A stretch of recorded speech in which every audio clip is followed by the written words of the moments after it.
8 তারিখ যখন রেল অবরোধ করা হয়, আমার ডিপার্টমেন্টেরই আমার একটা ছোট ভাই মোস্তফা, তো তাকে হচ্ছে যে ছাত্রলীগের যে কনসেন্ট্রেশন ক্যাম্প হিসেবে আমরা বলি সে সময়ের মুজিব হল, এখন বিজয় 24 হল, সে হলে ডেকে নিয়ে তাকে অকথ্য ভাষায় গালিগালাজ করে, নির্মম নির্যাতন করে, অনেক বেশি তাকে মারধর করে আর কি। এটা হচ্ছে যে শিক্ষার্থীদের যে দীর্ঘদিনের যে একটা ক্ষোভ, এই ক্ষোভের জায়গা থেকে মূলত ছাত্রলীগকে আমরা বিতাড়িত করি। তো ছাত্রলীগের এসে যখন পালিয়ে যায়, তখন একটা শর্ট একটা ভিডিও তখন দেশব্যাপী ভাইরাল হয়েছিল যে রাজশাহী বিশ্ববিদ্যালয় থেকে ছাত্রলীগ পালায়ে চলে গেছে। এই যে আপনারা তাড়া দিলেন, সেই তাড়া দেওয়ার ক্ষেত্রে নেতৃত্বে কারা ছিল? সবাইকে তো চিনেন আপনি। সে সময় ছাত্র শিবিরের উল্লেখযোগ্য তখনকার নেতৃবৃন্দ ছিল, এবং শিক্ষার্থীদের যারা ওই 18 সদস্যের মধ্যে ছিল, সে সময় ইকোনমিক্সের তোফায়েল তফু ভাই ছিল, আনোয়ার ছিল, আমাদের ফাহিম ছিল, ইমরান ছিল, আলফাজ ছিল, তাজুল, এই সংখ্যাটা হচ্ছে যে উল্লেখযোগ্য ছিল যে তারা মূলত মূল নেতৃত্বে ছিল, এবং সালাউদ্দিন আম্মার ছিল। রমগুলোতে তাদের তো যথারীতি অস্ত্র পেয়েছি, দেশীয় অস্ত্র, পিস্তল, মদের বোতল, এরপর হচ্ছে বিভিন্ন মাদক দ্রব্য, এমনকি বিভিন্ন যৌন উত্তেজক ওষুধপত্র, এগুলো আমরা পেয়েছিলাম। তো যেটা কোনোভাবেই একটা ছাত্র সংগঠন বা কোনো একটা ছাত্রের রুম থেকে যেগুলো পাওয়া কখনোই পসিবল না। সন্ত্রাসী, গুন্ডা, মাস্তান। ছাত্রদলের মোটা দাগে আন্দোলনে মিঠু ভাই ছিল, মাহমুদুল মিঠু ভাই ছিল, আর ছাত্রদলের অন্যান্য নেতৃবৃন্দ যারা ছিল তারা তাদের জায়গা থেকে অংশগ্রহণ করেছে, আমরা দেখেছি আর কি শুরু থেকেই। তবে মিঠু ভাইয়ের ইয়েটা বেশি দেখা গেছে। আর এদিকে হচ্ছে যে রাহি ভাই ছিল, এরপর হচ্ছে যে সর্দার জহুরুল, হ্যাঁ, ওনাদের অবস্থানটা দেখা গেছে আর কি আন্দোলনে। 18 তারিখ যখন ইন্টারনেট ব্ল্যাকআউটে চলে যায়, তখন ছাত্র শিবিরের কেন্দ্র থেকে একটা টিম রাজশাহীতে যায়। ওই টিমটা মূলত কাজ ছিল, যেহেতু কোনোভাবে ইন্টারনেট পাওয়া যাচ্ছে না, ফোনের নেটওয়ার্ক নাই, ওয়াইফাই নাই, কিছুই নাই। সেই সময় রাজশাহী যেহেতু পদ্মা নদীর কোল ঘেঁষে, পদ্মার কাছাকাছি ওই জায়গা থেকে ভারতের কিছু সিমের নেটওয়ার্ক পাওয়া যায়। কোথায় ছিল এটা? সেটা হচ্ছে যে তালাইমারির পাশে একটা বাসা ছিল, তালাইমারি শহীদ মিনারের পাশে। 23 জুলাই আমাদের নামে একটা মামলা হয়, প্রায় 20 জনকে বাদী করে। সেখানে সালাউদ্দিন আম্মার ছিল, আমি ছিলাম, ফাহিম রেজা ছিল, আরও অনেকেই ছিল। তাদেরকে আসামি করে মামলা করা হয়, এবং মামলাটা ছিল যে বিশ্ববিদ্যালয়ে যে ক্ষয়ক্ষতি হয়েছে আমরা দখলমুক্ত করেছি। তারা বলছে যে প্রায় 4 কোটি টাকার মতো ক্ষয়ক্ষতি হয়েছে, এবং দুর্বৃত্তরা হামলা করছে। এই মামলাটা কে করলো? এটা বিশ্ববিদ্যালয় প্রশাসনের সহযোগিতায়, তৎকালীন প্রক্টর অফিস, ছাত্র উপদেষ্টা সহ যারা ছিল, এদের সহযোগিতায় মামলাটা হয়েছে, এটা আমরা জানতে পেরেছি। এবং এই মামলার পর থেকে আমাদেরকে ডিজিএফআই থেকে বিভিন্নভাবে নক করা হয়। ডিজিএফআই আমাদেরকে তুলে নিয়ে যাওয়ার বিভিন্নভাবে চেষ্টা করে, ফোনের মাধ্যমে, করার মাধ্যমে। আমরা বারবার আমাদের অবস্থান পরিবর্তন করছিলাম। সেই সময় আমাদের একটা স্যারের বাসা থেকে আরেকটা স্যারের বাসা, এরকম প্রতিদিন আমরা আমাদের জায়গা পরিবর্তন করছি। আপনি বলছিলেন যে আত্মগোপনে থাকার ব্যাপারটা, মানে সেই সময় পর্যন্ত এই যে আত্মগোপনে থাকার ব্যাপার, আপনারা তো সেখানে স্থানীয় না, এই পুরো আয়োজনটা কারা করেছিল? পুরো আয়োজনটার সাথে ছাত্র শিবিরই জড়িত ছিল, এবং মুজাহিদ ফয়সাল ভাই, মহিন ভাই খুব কাছ থেকে আমাদেরকে সমন্বয় করা, আমাদের বিভিন্ন জায়গায় আবাসন ম্যানেজ করে দেওয়া, সব কিছুর কাজটা ওনারাই করেছে।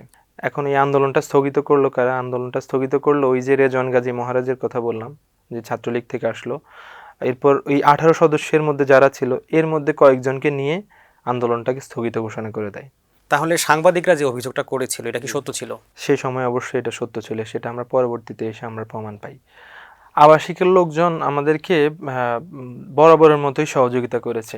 আমাদের বিশেষ করে সেই সময়ে যখন আমাদের হয়তো কেউ কেউ স্যারের বাসায় থেকেছি, কিন্তু ম্যাক্সিমামই একটা অংশ আবাসিকের বিভিন্ন আমাদের যারা আছেন সুদী শুভাকাঙ্ক্ষী তাদের বাসায় থেকেছেন, বিভিন্ন লজিস্টিক সাপোর্ট দিয়েছেন। আমাদের আন্দোলনের ন্যূনতম যে বিষয়টা, যেমন কিছু লাঠি সোটা, কিছু পাইপ, এই বিষয়গুলো আত্মরক্ষার জন্য তো আমাদের লাগতোই, এই বিষয়গুলো আমরা তাদের কাছ থেকে পেয়েছি। রাজশাহী বিশ্ববিদ্যালয়ের আমাদের একটা ভাই ছিল, উনি এলাকায় শহীদ হন। রাজশাহী বিশ্ববিদ্যালয়ের আন্দোলন করতে গিয়ে হয়তো শহীদ হয়নি, এলাকায় 5ই আগস্টে উনি শহীদ হন। আর আলী রায়হান ভাই ছিলেন রাজশাহী কলেজের। প্রথম ভুলটা হচ্ছে যে এখানে যখন আন্দোলনটা সফল হয়ে গেল, সারা দেশের মোটা দাগে যে বিশ্ববিদ্যালয়গুলো, অন্তত যে বিশ্ববিদ্যালয়গুলোতে যারা আন্দোলন করেছে তাদের সাথে ন্যূনতম কোনো যোগাযোগ করা হয় নাই। না রাজশাহী বিশ্ববিদ্যালয়ের সাথে হয় না, অন্য বিশ্ববিদ্যালয় হয়েছে কিনা আমার জানা নাই। অনেকেই সামাজিক যোগাযোগ মাধ্যমে লিখে থাকেন যে ছাত্র শিবিরের যে কেন্দ্রীয় নেতৃবৃন্দ আছে বা কেন্দ্র থেকে যে ব্যাপারগুলো হয়, সেখানেও আসলে আপনাদের আন্দোলনকারী হিসেবে যে স্বীকৃতি বা রাজশাহী বিশ্ববিদ্যালয়ের যে অবদানের স্বীকৃতি, সেটি আসলে ঠিকঠাকভাবে দেওয়া হয় না। এ ব্যাপারে কী বলবেন? এখানে হয়েছে কি, এখানে মিডিয়ার কিছু ব্যাপার স্যাপার আছে আর কি।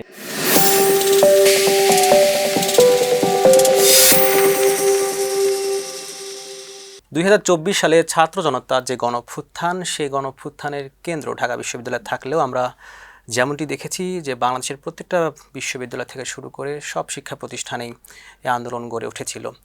রাজশাহী বিশ্ববিদ্যালয় তাদের মধ্যে অন্যতম। রাজশাহী বিশ্ববিদ্যালয় আন্দোলনটা কেমন ছিল সেই বিষয়ে আজকে মিরর ক্যাফে আমাদের সাথে বিষয়ে কথা বলার জন্য স্টুডিওতে উপস্থিত আছেন সেই সময়কার অন্যতম সমন্বয়ক মেহেদী সজীব, একই সাথে তিনি ছাত্র শিবিরের দায়িত্ব পালন করছেন। আপনাকে মিরর ক্যাফেতে স্বাগত জানাচ্ছি। জি ধন্যবাদ, আপনাকেও ধন্যবাদ মিরর ক্যাফেতে আমাকে আমন্ত্রণ জানানোর জন্য। আমরা যেমনটা জানি যে গণঅভ্যুত্থানের একদম শুরুর দিকে এটি একটি কোটা সংস্কার আন্দোলন ছিল এবং আমরা দেখতে পেয়েছি সে সময় যে আপনারা 16 তারিখের সেই দিনটাতে ছাত্রলীগকে ক্যাম্পাস থেকে বিতাড়িত করেছিলেন। তার আগে একটা সারফেস ছিল আন্দোলনের, এই আন্দোলনের সারফেসটা একটু জানতে চাই। প্রথমত হচ্ছে যে আমরা যখন আন্দোলনটা আমাদের শুরু হয়, আমরা আন্দোলনটা যখন শুরু করি তখন আমাদের ভিতর যে স্পিরিটটা কাজ করছিল সেটা হচ্ছে যে মোটা দাগে বৈষম্য। দীর্ঘদিন থেকেই তৎকালীন সরকার, ফ্যাসিস্ট হাসিনা রেজিম মানবাধিকার, গুম খুন, ভোটাধিকার হরণ মানে ইত্যাদি সব কিছুকে এমনভাবে আমাদের থেকে দূরে রেখে দিচ্ছিল, যার কারণে আমাদের ক্ষোভ আস্তে আস্তে পুঞ্জীবিত আকার ধারণ করছে। সর্বশেষ যখন আমরা পড়াশোনা করে চাকরি নিতে যাব, সেই সময় যখন দেখলাম যে অযাচিত কিছু কোটার মাধ্যমে আমাদেরকে আমাদের হাত পা বেঁধে ফেলা হয়েছে, তো এই স্পিরিটের জায়গা থেকে মূলত আমরা আন্দোলনে নেমে আসি। রাজশাহী বিশ্ববিদ্যালয় আন্দোলন শুরু হয় 5 জুনই, যখন কোটা পরিপত্র বাতিল করা হয়। 18-র যে পরিপত্রটি বাতিলের পরপর ওই দিন রাতেই রাজশাহী বিশ্ববিদ্যালয়ের কিছু শিক্ষার্থী প্রতিবাদ জানায়। 6 জুন অফিসিয়ালি রাজশাহী বিশ্ববিদ্যালয় আন্দোলন শুরু হয়। রাজশাহী বিশ্ববিদ্যালয় কেন্দ্রীয় লাইব্রেরির সামনে মূলত আন্দোলনটার সূচনা হয়। ওখানে কেন্দ্রীয় লাইব্রেরিতে যারা অবস্থান করছে, পড়াশোনা করছে, তারা মূলত আন্দোলনটা অর্গানাইজ করে।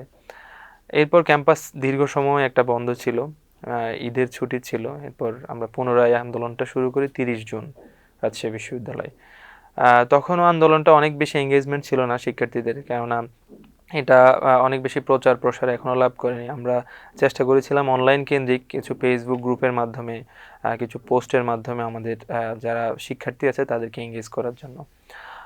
যথারীতি 30 তারিখ আন্দোলন হলো রাজশাহী বিশ্ববিদ্যালয় প্যারিস রোডে। 1 তারিখও আমরা আন্দোলনের ডাক দিলাম, 1 জুলাই 2024 সালের। তখনও আশানুরূপ উপস্থিতি আমরা দেখতে পাইনি। 1 থেকে 150 জন শিক্ষার্থী ওই দিন উপস্থিত ছিল। তো আমরা চিন্তা করলাম যে আন্দোলনটা একটু ভিন্নভাবে এগিয়ে নেওয়া যায় কিনা। সে জায়গা থেকেই মূলত আমরা একটা ভিডিও বার্তা দিলাম সবাই। ঈদের পরে যখন আমরা সবাই ক্যাম্পাসে আবার পুনরায় আসি, তখন 30 জুন আবার আন্দোলন শুরু হয়। আন্দোলন শুরুর আগেই রাজশাহীতে আমরা কিভাবে আন্দোলনটা করব, সে সময় যারা আন্দোলনকারী ছিল তাদের সাথে একটা বৈঠক হয় পরিবহন চত্বরে। তখন আমি রাজশাহীর বাইরে ছিলাম। এটা কত তারিখ? সেটা 28 জুন বা 29 জুন সম্ভবত। সেই সময় আমি স্টুডেন্ট রাইটস অ্যাসোসিয়েশনের সভাপতি হিসেবে দায়িত্ব পালন করছি। স্টুডেন্ট রাইটস মূলত অধিকার নিয়ে কাজ করে শিক্ষার্থীদের, দীর্ঘদিন থেকেই বিশ্ববিদ্যালয়ে কাজ করে আসছিল। সেখানে সেক্রেটারি ফাহিম রেজা স্টুডেন্ট রাইটসের, সে উপস্থিত ছিল। পরবর্তী আমি 30 জুন যখন আন্দোলনে আসি, তখন আবার আমাদের সাথে আন্দোলন যারা ছিল তাদের কোলাবোরেশন হচ্ছিল। 1 তারিখ যথারীতি আন্দোলন হলো। 1 তারিখের পরে আমরা একটা ভিডিও বার্তার মাধ্যমে আন্দোলনটা সবার কাছে, সবার নিকট যেন বোধগম্য হয়, এঙ্গেজমেন্টটা যেন ভালো হয়। আমরা রাজশাহী বিশ্ববিদ্যালয়ের 2-3 তারিখ আন্দোলনের একটা গ্যাপ ছিল। এই 2 দিন আমরা আন্দোলনটা অনলাইন কেন্দ্রিক একটা প্রচার প্রচারণার কাজে যেন ছড়িয়ে দিতে পারি, এজন্য আমরা এই সময়টুকু নিয়েছিলাম। পরে 4 তারিখ পুনরায় রাজশাহী বিশ্ববিদ্যালয় প্যারিস রোডে আমরা একটা ছাত্র সমাবেশ ডেকেছিলাম। এর পূর্বে হচ্ছে যে বিশ্ববিদ্যালয়ের পরিবহন চত্বরেই আমাদের যে আন্দোলনটা পরিচালনা করছি, আন্দোলন পরিচালনা করতে গিয়ে তো একটা কিছু কার্যনির্বাহী বডি লাগবে, পরিষদ লাগবে। তো আমরা একটা সবাই মিলে পরিবহন চত্বরেই বসে একটা দাঁড় করলাম। ওখানে 4 জনকে প্রধান সমন্বয় করে, সেখানে আমি ছিলাম, আশিকুল্লাহ মুহিব ছিল, রেজন গাজী মহারাজ, আমানুল্লাহ আমান। এই 4 জনকে প্রধান সমন্বয় করে বাকিদেরকে সহ সমন্বয়ক রেখে আন্দোলনটার একটা কার্যনির্বাহী পরিষদ গঠন করা হয়। এই প্ল্যাটফর্মের নাম কি ছিল? এটার নির্দিষ্ট কোনো নাম ছিল না। এটা তখনকার প্রেক্ষাপটে রাজশাহী বিশ্ববিদ্যালয় আন্দোলনকে কোঅর্ডিনেট করাই এটার মূল কাজ ছিল। এই যে যারা ছিল, আপনি নাম বলেন, তারা কোন কোন ছাত্র সংগঠন করতো?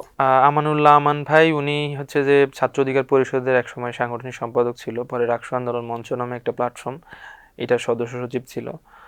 আশিকুল্লাহ মুহিব, সে ক্যাম্পাসে কিছু বামধারার কিছু রাজনৈতিক সংগঠনের সাথে ওঠা বসা ছিল, বিভিন্ন পত্রপত্রিকার সাথে ছিল। আর রেজন গাজী মহারাজ, সে ছাত্রলীগ করতো, ছাত্রলীগ থেকে আসছে এবং পরবর্তীতে বিভিন্ন আন্দোলনে আমাদের সাথে এসে অংশগ্রহণ করতো, শিক্ষার্থীদের সংশ্লিষ্ট বিভিন্ন জায়গায়। তো সেই জায়গা থেকে তাকেও আন্দোলনে একটা জায়গায় রাখা হয়েছে।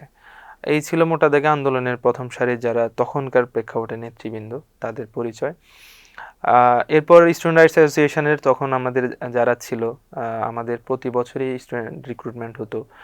সেই সময় আমাদের, আমি, ফাহিম রেজা ছাড়াও সালাউদ্দিন আম্মার, মাহায়ের ইসলাম, এরপর হচ্ছে ইমরান, আলফাজ, এরকম নাহিদ, আজিজ, যারা আছে তারা অনেক বেশি ভূমিকা রেখেছিল, বা বিশেষ করে রাজশাহীর আন্দোলনটা রুট লেভেলে হচ্ছে যে কোঅর্ডিনেট করার ক্ষেত্রে।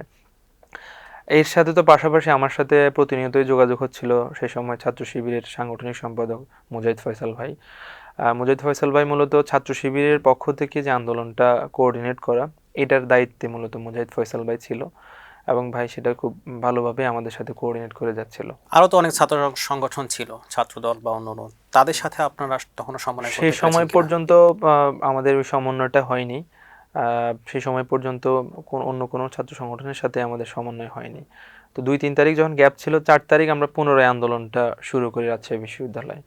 ওই দিন আমরা শিক্ষার্থীদের একটা অভূতপূর্ব একটা সাড়া পেয়েছিলাম। প্রায় 1,500 থেকে 2,000 শিক্ষার্থী আমাদের এই আন্দোলনে অংশগ্রহণ করে। হিউজ একটা শিক্ষার্থী, প্রথমবারের মতো বলা যায় যে আমাদের এই আন্দোলনে এসে সাড়া দেয়। এবং সবচেয়ে যেটা ইন্টারেস্টিং ছিল সেটা হচ্ছে যে নারী শিক্ষার্থীদের অংশগ্রহণ।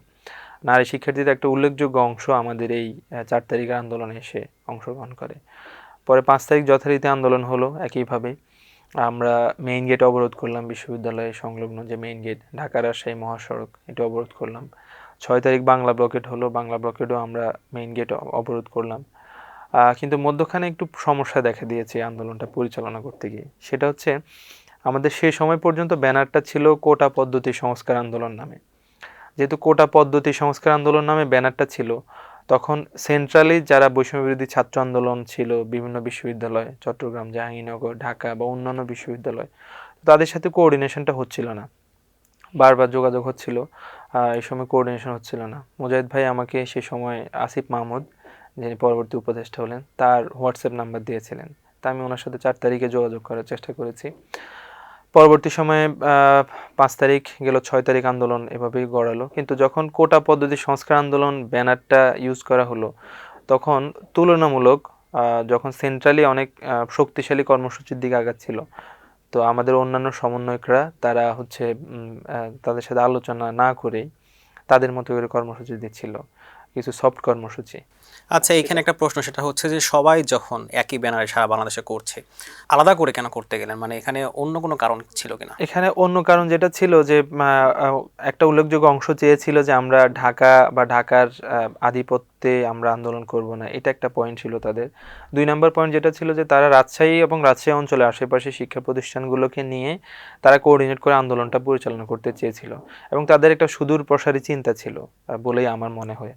কেননা তারা ওইখানে ফরাদ মজার সহ আরও এই লেভেলের যে বুদ্ধিজীবী, তাদেরকে উপদেষ্টা পরিষদে রাখার জন্য একটা একটা মানে চিন্তাভাবনা করতেছিল আর কি। তো সে জায়গায় আমি সহ স্টুডেন্ট রাইটসের যারা ছিল, ফাহিম সহ অন্যান্য যারা, তারা এই জায়গায় আমরা ভেটো দেই, আমরা এখানে ওপোজ করি যে না, এটা কোনোভাবে হতে পারে না। আমরা ওনাদেরকে বারবারই বলছিলাম যে আন্দোলনটা বৃহত্তর স্বার্থে, আন্দোলনটা হচ্ছে যে আমরা একটা ব্যানারে করতে চাই। যখন সারা বাংলাদেশে এক ব্যানারে আন্দোলন হচ্ছে, সেখানে রাজশাহী বিশ্ববিদ্যালয় তার ভিন্ন ব্যানারে আন্দোলনটা পরিচালনা করতে চাইছে, এবং সেটা কতিপয় আন্দোলনকারী তারা এটাকে হতে দিতে চাচ্ছিল না। এক পর্যায়ে যখন শিক্ষার্থীদের মধ্য থেকেও একটা প্রতিক্রিয়া দেখা যাচ্ছিল, তখন 8 তারিখে আমরা বিশ্ববিদ্যালয় সংলগ্ন চারুকলার পাশে যে রেলগেট আছে, এই রেলগেটটা অবরোধ করি 8 তারিখ সারাদিন আর কি। পরবর্তীতে 9-10 তারিখে আমরা যথারীতি যখন আমরা সড়ক অবরোধ করছিলাম, রেল অবরোধ করছিলাম, তখন কিন্তু রাজশাহীর বাইপাস দিয়ে গাড়িগুলা চলে যাচ্ছিল। তো আমাদের উদ্দেশ্য ছিল যে গাড়িগুলা বা একটা ব্লক তৈরি করা আর কি। পরে যখন এটা পারছিলাম না, আমরা 14 পাই, বিশ্ববিদ্যালয় থেকে 14 পাই মোড়ে এসে আমরা এই ব্লকেট কর্মসূচিটা পালন করি। সেটা হচ্ছে 10 তারিখে। তখনও দেখা যাচ্ছে যে অসন্তোষ দানা বাঁধতেছে। পথিমধ্যেই দেখা যাচ্ছে যে বিশ্ববিদ্যালয়ে এক্সিস্টিং যে 3টা সাংবাদিক সংগঠন আছে, রাবিশ্বাস, রিপোর্টার্স ইউনিটি এবং রাজশাহী বিশ্ববিদ্যালয় প্রেস ক্লাব। এই অসন্তোষ কার বিরুদ্ধে? এটা হচ্ছে যে আন্দোলনকারী বা আন্দোলন যারা পরিচালনা করছে তাদের বিরুদ্ধে। এবং এমন কিছু অসন্তোষ ছিল যেটা যখন ওই সাংবাদিকরা ক্লেম করা শুরু করছে তখন ব্যক্তি আমাকে অনেক বেশি অবাক করেছিল। তারা সেই সময় প্রেস ক্লাবে ডেকেছিল, প্রেস ক্লাব, রাবি প্রেস ক্লাবে আমরা একটা মিটিং করছি, আমাদের প্রধান যে 4 সমন্বয়ক এবং বাকি যে 3টা সাংবাদিক সংগঠনের 6 জন সভাপতি সেক্রেটারি মিলিয়ে এই 10 জন আমরা যখন বসলাম তখন তারা আমাদের কে অভিযোগ জানালো এরকম যে এই আন্দোলনটা কোনোভাবে ছাত্রলীগ দ্বারা নিয়ন্ত্রিত বা প্রভাবিত।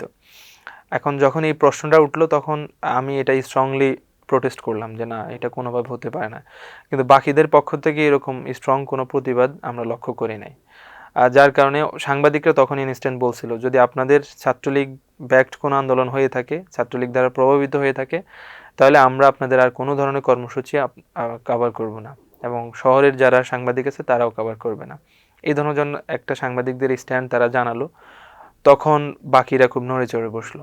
এর পরের দিন ওই দিন রাতেই, বিশেষ করে 10 জুলাই আর কি, যখন সাংবাদিকরা আমাদের নিয়ে বসে, ওই দিন রাতেই মূলত শিক্ষার্থীদের এই অবস্থা নিয়ে আমরা বাকি যারা ছিল তাদের সাথে কথা বলে, আমি ফাহিম সহ যারা ছিল সবাই। তো আমাদের মূল পয়েন্টটা এটাই ছিল যে বৃহত্তর স্বার্থে আন্দোলনটা এক জায়গায় আসতে হবে, বৈষম্যবিরোধী ছাত্র আন্দোলন এই একটা ব্যানারে আসতে হবে। পরবর্তী সময়ে এই ব্যানার নিয়ে অনেক প্রশ্ন থাকতে পারে, আমরাও প্রশ্ন করেছি, কিন্তু তখন পর্যন্ত 10 জুলাই পর্যন্ত এমন কোনো কিছু হয় নাই যার কারণে এই একটা কমন ব্যানারে এসে আমরা আন্দোলন পরিচালনা করতে পারছিলাম না। এরপরে বৃহত্তর যে আন্দোলনের যে সারফেসটা, যে ব্যানারটা বৈষম্য বিরোধী, সেখানে আপনারা কিভাবে ইন করলেন? পরবর্তীতে 11 জুলাই যখন দেখলাম যে এই অবস্থা, তখন মুজাহিদ ভাইকে আমি জানালাম, মুজাহিদ ভাইয়ের সাথে কথা বললাম। ভাই বললো তাহলে এরকম একটা বিতর্কিত অবস্থানে আমরা যাব না, আমরা থাকবো না। পরে ওই ব্যানার থেকে, যে কোটা পদ্ধতি সংস্কার আন্দোলন যে ব্যানারটা, এই ব্যানার থেকে আমি পদত্যাগ করি। পদত্যাগ করার মাধ্যমে পরবর্তী সময়ে শিক্ষার্থীরাও যখন 11 জুলাই কুমিল্লা বিশ্ববিদ্যালয়ে প্রথমবারের মতো হামলার শিকার হয়, তখন শিক্ষার্থীরা অনেক বেশি ক্ষুব্ধ ছিল। কারণ 11 জুলাই আমাদের যে কঠিন বা শক্ত কর্মসূচি হওয়ার কথা ছিল, এই ধরনের কোনো কর্মসূচি ছিল না। এবং একটা সংবাদ সম্মেলন ডাকা হয়, সংবাদ সম্মেলনও সাংবাদিকদের তেমন কোনো উত্তর দিতে পারছিল না। পরবর্তী দেখা গেল আমি পদত্যাগ করার পর ওই কমিটিটি পুরোটাকে অবাঞ্ছিত ঘোষণা করে শিক্ষার্থীরা, এবং 11 তারিখ আন্দোলন ডাক দেয়, 11 তারিখ রেল লাইন অবরোধ করে। 12 তারিখ হচ্ছে প্রথমবারের মতো বৈষম্যবিরোধী ছাত্র আন্দোলন যে ব্যানার, বৈষম্যবিরোধী ছাত্র আন্দোলন রাজশাহী বিশ্ববিদ্যালয়, এই ব্যানারে আমরা প্রবেশ করি 12 জুলাই। এবং সেই সময় আর কোনো আন্দোলনের একক কোনো নেতৃত্ব নাই, একক কোনো বডি নাই। 12 তারিখ বিকেলবেলা আন্দোলন ডাকা হয়েছে, ক্যাম্পাসে সমাবেশ ছিল। এই যে আপনারা বৈষম্য বিরোধী প্ল্যাটফর্মে গেলেন, সেখানে সমন্বয়টা কে করলো বিশ্ববিদ্যালয় পর্যায়ে? পরবর্তী সময় দেখা গেল 12 তারিখ গেল, 13 তারিখ হচ্ছে যে শিক্ষার্থীদেরকে ডাকা হয়েছে।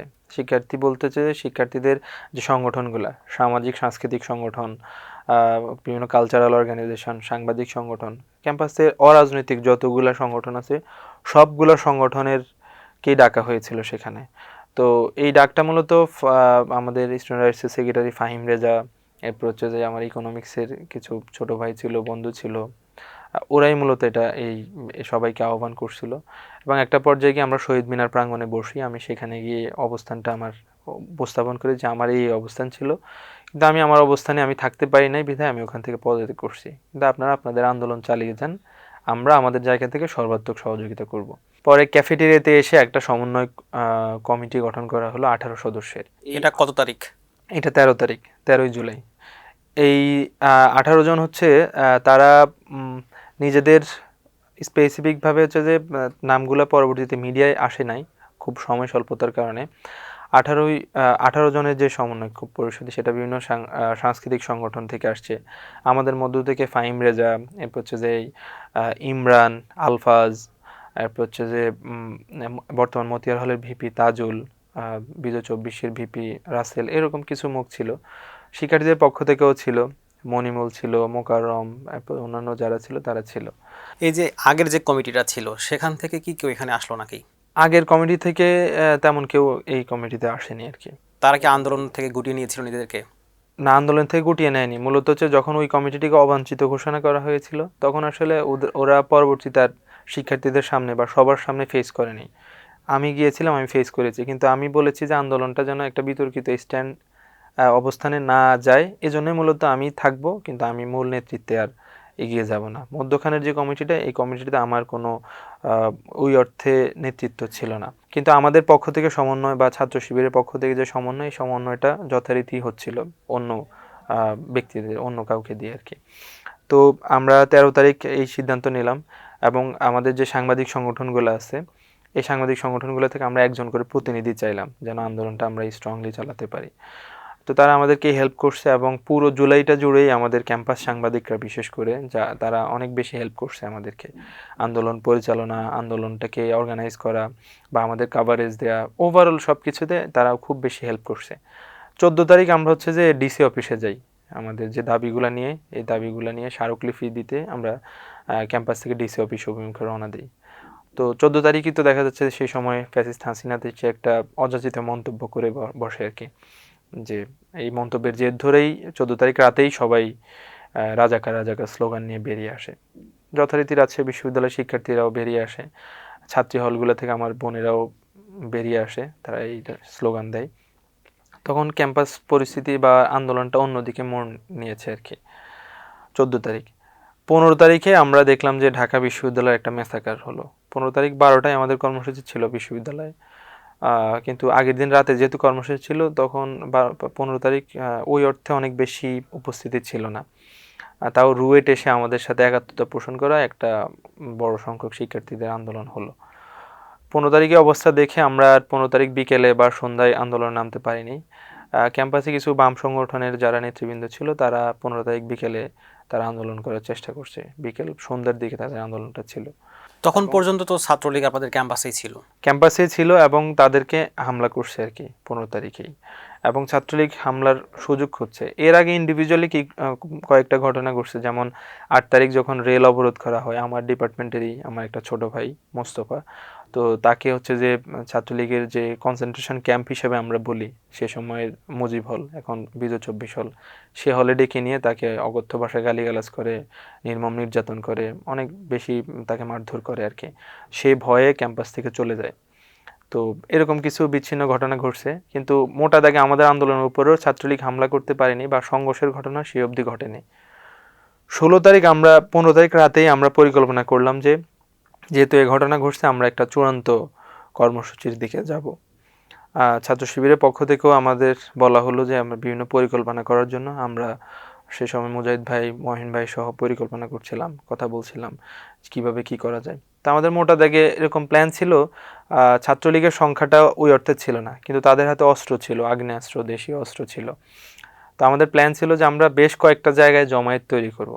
আপনি বলছিলেন যে ছাত্রলীগের সংখ্যাটা তেমন ছিল না, আমরা যেমনটা শুনতে পাই যে ছাত্র শিবিরের ক্যান্টনমেন্ট খ্যাত ক্যাম্পাস হচ্ছে রাজশাহী বিশ্ববিদ্যালয়, মানে তখন পর্যন্ত কি আপনাদের আধিপত্য বা সংখ্যার জায়গাটা বেশি ছিল কিনা সে সময়? না, সংখ্যার জায়গা আমাদের শক্তি তো শিক্ষার্থীরা ছিল, এবং শিক্ষার্থীরা আমরা শিক্ষার্থীদের সাথে নিয়ে আন্দোলনটা করেছি, সেজন্য শিক্ষার্থীদের অনেক বড় একটা সংখ্যা ছিল। ছাত্রলীগের সে সময় বড় জোর 100 নেতাকর্মী ছিল, 100-র বেশি নেতাকর্মী হবে না, যে তারা ওভারঅল মিলাই হয়তো 100 জনের মতো, 1-150-র বেশি হবে না। এইদেরকে মোকাবেলা করার জন্য আমরা পরিকল্পনা নিলাম যে আমরা একাধিক জায়গায় জমায়েত তৈরি করব, কয়েকটা হল মিলে, যেমন এদিকে আমির আলী হচ্ছে যে এস এম হল, হচ্ছে যে লতিফ হল মিলে একটা জমায়েত হবে, এদিকে জোয়া হল, মাদার বক্স হল নিয়ে একটা জমায়েত সোহরাওয়ার্দী মেলায়, এদিকে জিয়া হল, হবিবুর হল নিয়ে একটা, আর এদিকে বিজয় 24 মতিয়ার শেরে বাংলা, আর এদিকে ছাত্রীদের যে 6টা হল আছে এই 6টা হল নিয়ে একটা জমায়েত। এরকম আলাদা আলাদা স্থানে জমায়েত সৃষ্টি করলে, আর অপরদিকে ক্যাম্পাসের বাইরে যে মেসগুলো আছে বিনোদপুর মণ্ডলের মোড় থেকে, ওই মেসগুলো নিয়ে একটা জমায়েত। তাহলে ছাত্রলীগ যদি আমাদের উপর হামলাও করে তাহলে আমরা অন্য দিক থেকে প্রতিরোধ গড়ে তুলতে পারবো, এই ধরনের একটা চিন্তা ছিল। যেমন প্ল্যান তেমন পরবর্তী সময় দেখা গেলো যে আমরা শিক্ষার্থীদেরকে বললাম যে দুপুর 12টার মধ্যে যেন শিক্ষার্থীরা হল থেকে বেরিয়ে যায়, কিন্তু ছাত্রলীগের সে সময় যারা ছিল তারা বিভিন্ন হলগুলোতে গিয়ে তারা তালা মেরে দেয়, শিক্ষার্থীদের সাথে সংঘর্ষ কত জড়ায়। তারিখ? সেটা 16 তারিখ, 16 তারিখ দুপুরের পর পরের ঘটনা। হবিবুর হলে সংঘর্ষ হয়, জিয়া হলে সংঘর্ষ হয়, মাদার বক্সে হয়, বিভিন্ন হলগুলোতে ছাত্রলীগের সাথে শিক্ষার্থীদের একটা সংঘর্ষ হয়। আমরা ইয়ার থেকে বিশেষ করে ক্যাম্পাসের বাইরে থেকে যে মিছিলটা ঢুকে তখন মণ্ডলের মোড়ে মুজাহিদ ফয়সাল ভাই সহ অন্যান্য নেতৃবৃন্দ, এ নাকি শিবিরের নেতৃত্ব হয়েছিল মিছিলটা? ছাত্র শিবির অন্যান্য নেতৃবৃন্দ এবং অন্যান্য সংগঠনেরও বেশ কয়েকজন ছিল, তারা মিলিয়ে হচ্ছে যে স্লোগান তোলে। স্লোগান তোলার সাথে সাথে আশেপাশের যে ম্যাচগুলো, এই ম্যাচগুলো থেকে শিক্ষার্থীরা এখানে এসে অংশগ্রহণ করার সাথে যখন মিছিলটা অনেক বড় আকার ধারণ করে, তখন ছাত্র শিবিরের সব নেতৃবৃন্দ সহ সবাই মিলে মেইন গেট দিয়ে প্রবেশ করে। আর আমরা তো আলাদা আলাদা জমায়েত করার চেষ্টা করছি, হলগুলা থেকে ততক্ষণে শিক্ষার্থীরা বেরিয়ে আসে। তো ছাত্রলীগের তৎকালীন সেক্রেটারি গালিব, সে যখন হবিবুর জিয়া হলে হামলা করে মাদার বক্সের দিকে আসতেছিল, তখন দুই দিক থেকেই তাকে ধাওয়া দেয়। বিশেষ করে জোয়া হল এবং লতিফ হলের ওই সাইড থেকে একটা উল্লেখযোগ্য অংশ শিক্ষার্থী আসে, আর এদিকে জিয়া হল থেকে শিক্ষার্থীদের একটা মিছিল বের হয়। এই যে আমরা যেমনটা দেখতে পাই যে 16 তারিখে আপনারা রাজশাহী বিশ্ববিদ্যালয়ে ছাত্রলীগকে তাড়াই দিয়েছেন, আমরা দেখেছি যে সে সময় ছাত্রলীগ যারা ছিল দূরে পালিয়েছে। মানে এটি কি ওই 18 সদস্যের যে সদস্যরা ছিল তাদের পরামর্শক্রমে আপনারা প্ল্যান করে এটা করেছিলেন কিনা? না, এইখানে আমাদের ওদের সাথে কথা হচ্ছিল, ওদের সাথে বিভিন্ন সময় কথা হচ্ছিল, কিন্তু কর্মসূচিতে অংশগ্রহণ করা, প্ল্যানিংয়ে তাদের একটা অংশ ছিল, কিন্তু একান্তই যে এই ইয়েটা যে 18 সদস্য কমিটি করেছে বিষয়টা ওইভাবে বলা হয়তো যাবে না। মানে এটা হচ্ছে যে শিক্ষার্থীদের যে দীর্ঘদিনের যে একটা ক্ষোভ, এই ক্ষোভের জায়গা থেকে মূলত ছাত্রলীগকে আমরা বিতাড়িত করি। তো ছাত্রলীগের এসে যখন পালিয়ে যায়, তখন একটা ভিডিও তখন দেশব্যাপী ভাইরাল হয়েছিল যে রাজশাহী বিশ্ববিদ্যালয় থেকে ছাত্রলীগ পালায়ে চলে গেছে। এরপরে বাকি যারা ছাত্রলীগ ছিল তারা এসে বিজয় 24 তখনকার মুজিব হল ওইখানে ছাদে আশ্রয় নেয় সভাপতি বাবুর নেতৃত্বে। তো তখন আমরা মিছিলটা ঘুরিয়ে নিয়ে এসে, এই যে আপনারা তাড়া দিলেন, সেই তাড়া দেওয়ার ক্ষেত্রে নেতৃত্বে কারা ছিল? সবাইকে তো চিনেন আপনি। সে সময় ছাত্র শিবিরের উল্লেখযোগ্য তখনকার নেতৃবৃন্দ ছিল এবং শিক্ষার্থীদের যারা ওই 18 সদস্যের মধ্যে ছিল, সে সময় ইকোনমিক্সের তোফায়েল তফু ভাই ছিল, আনোয়ার ছিল, আমাদের ফাহিম ছিল, ইমরান ছিল, আলফাজ ছিল, তাজুল, এই সংখ্যাটা হচ্ছে যে উল্লেখযোগ্য ছিল যে তারা মূলত মূল নেতৃত্বে ছিল। এবং সালাউদ্দিন আম্মার ছিল, সে সেকেন্ড ফেজে বলা যায় যে সে আন্দোলনের হাল ধরে, এবং সেকেন্ড ফেজে এসে বলা যায় যে সে আন্দোলনটা মানে নেতৃত্বের জায়গা থেকে বা মাইক হাতে যে কর্মসূচি ঘোষণা, এটা সালাউদ্দিনকে দিয়েই আমরা করিয়েছিলাম। তো পরবর্তীতে দেখা যাচ্ছে যে আমরা বিজয় 24-এ এসে আমরা বিজয় 24 হলে শিক্ষার্থীদের যখন আমরা দেখলাম যে তারা ওইখানে আশ্রয় নেয়, তখন শিক্ষার্থীরা বিজয় 24 হল গেট ভেঙে তাদের যে দখলকৃত রুমগুলো ছিল, অসংখ্য অগণিত রুম ছিল বিভিন্ন হলগুলোতে, এই রুমগুলোতে আমরা একটা একটা হল করে করে আমরা দখলমুক্ত করি। এই রুমগুলোতে কি কি পেয়েছিলেন? রুমগুলোতে তাদের তো যথারীতি অস্ত্র পেয়েছি, দেশীয় অস্ত্র, পিস্তল, মদের বোতল, তারপর হচ্ছে বিভিন্ন মাদকদ্রব্য, এমনকি বিভিন্ন যৌন উত্তেজক ওষুধপত্র, এগুলো আমরা পেয়েছিলাম। তো যেটা কোনোভাবেই একটা ছাত্র সংগঠন বা কোনো একটা ছাত্রের রুম থেকে যেগুলো পাওয়া কখনোই পসিবল না। সন্ত্রাসী গুন্ডা মাস্তানদের কাছ থেকে যা যা পাওয়া দরকার আমরা ওইগুলোই পেয়েছিলাম ওই দিন। এটা তো গেলো ছেলেদের হলের অবস্থা। মেয়েদের হলে তখন পর্যন্ত যারা ছাত্রলীগ করতেন তাদের কি অবস্থা ছিল? মেয়েদের হলগুলোতে তখন অবধি আমাদের বোনেরা প্রতিরোধ গড়ে তুলেছিল, কিন্তু এইরকম ঢুকে যে হলগুলোতে আমরা ছেলেদের হলগুলোর মতো যেভাবে আমরা দখলমুক্ত করেছি, এরকম হয়তো আমরা দখলমুক্ত করি নাই। আমরা চেষ্টা করেছি বেশ কিছু হলে আমরা ইয়ে করার জন্য। বিজয় 24 ছিল, জিয়া হল ছিল, মাদার বক্স ছিল, এদিকে লতিফ, আমির আলী, SM হল ছিল, মতিহার হল ছিল, শেরেবাংলা ছিল, বাকি যে দুই একটা হল ছিল এগুলো আমরা 17 তারিখ দখলমুক্ত করি। তো মূলত প্রথমবারের মতো বলা যায় যে রাজশাহী বিশ্ববিদ্যালয়ে 16 তারিখ আমরা ছাত্রলীগকে পরিপূর্ণভাবে বিতাড়িত করি, এবং 16 তারিখের পর রাজশাহী বিশ্ববিদ্যালয়ে আর কখনোই কোনোদিন এখন পর্যন্ত ছাত্রলীগ আর আসতে পারে নাই ক্যাম্পাসে। আপনাদের অনেকেই দাবি করেন যে আপনারাই প্রথম ছাত্রলীগকে তাড়িয়েছিলেন।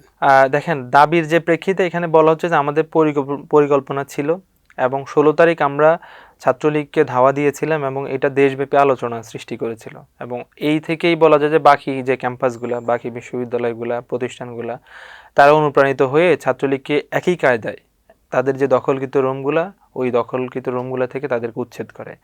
তো সেই হিসেবে রাজশাহী বিশ্ববিদ্যালয় পরিপূর্ণভাবে যে ছাত্রলীগকে বিতাড়িত করেছে, এটা অবশ্যই আমরা দাবি করে আসছি এবং এটা আমরা করেছি আর কি।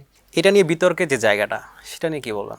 বিতর্কের যে জায়গাটা, সেটা নিয়ে আসলে খুব বেশি কিছু বলার নাই, কারণ আন্দোলনটা খুব ছোট ছোট বিষয় নিয়ে আমরা বিতর্কের জায়গা তৈরি করতে চাই না।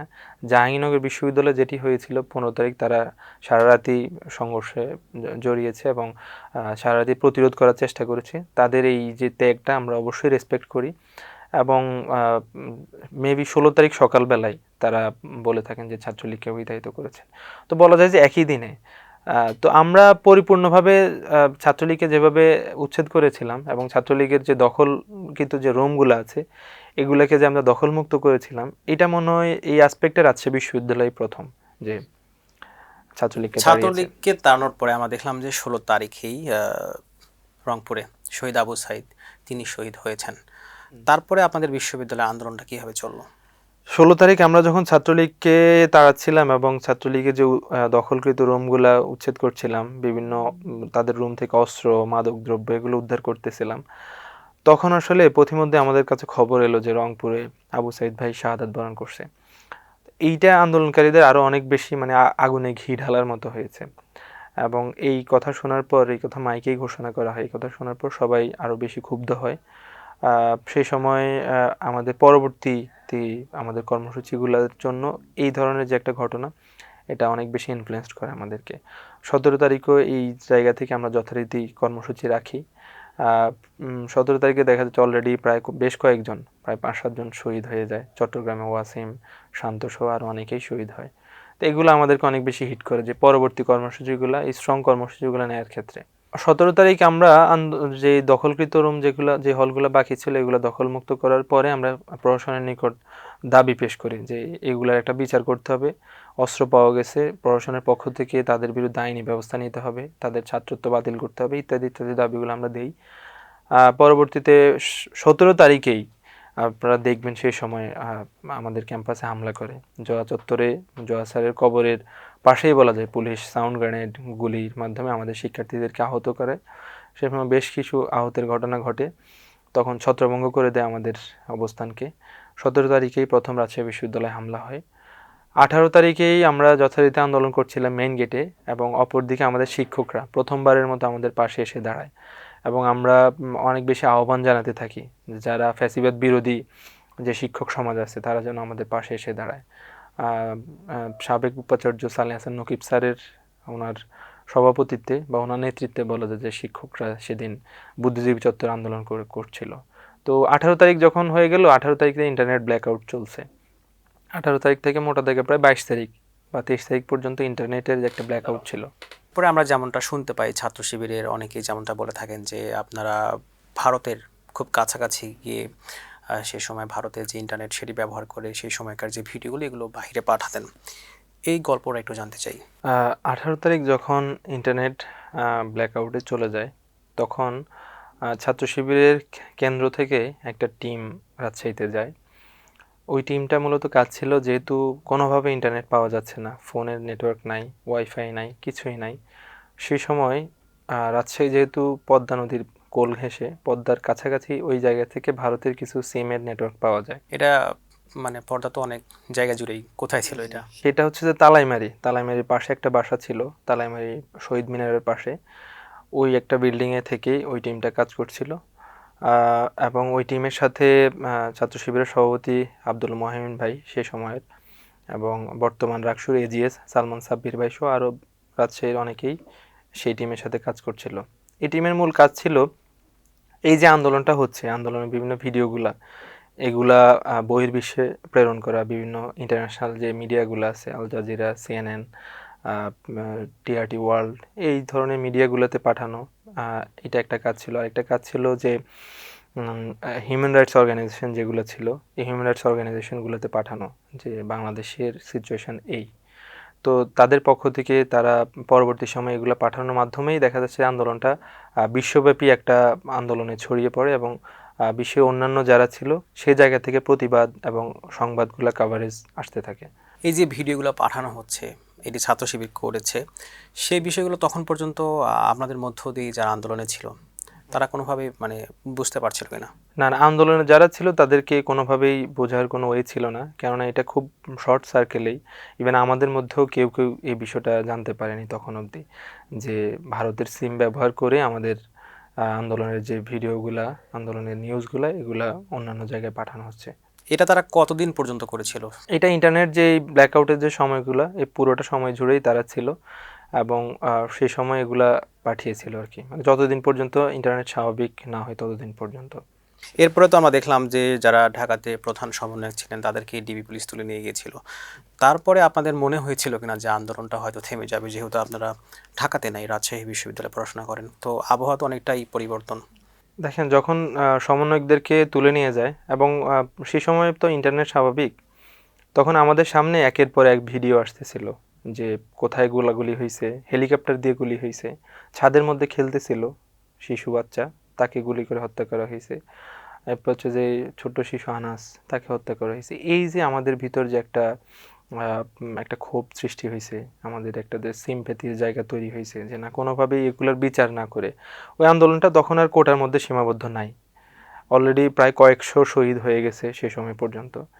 এই এত এত শহীদের মধ্য দিয়ে দেখা যাচ্ছে আন্দোলনটা আসলে এই জায়গায় নাই। সুতরাং আমাদের কেন যেন তখন অবধি মনে হয় না যে আন্দোলনটা থেমে যাবে, কারণ আন্দোলনটা আর স্টিয়ারিংয়ে হয়তো সেন্ট্রাল যারা সমন্বয় করছিল তারা একটা জায়গায় ছিল, কিন্তু তারা আন্দোলনটা যদি ঘোষণা দেয় যে আন্দোলনটা স্থগিত, তাইলে যে আন্দোলন স্থগিত হবে আমরা এমনটা বিশ্বাস করি নাই আর কি।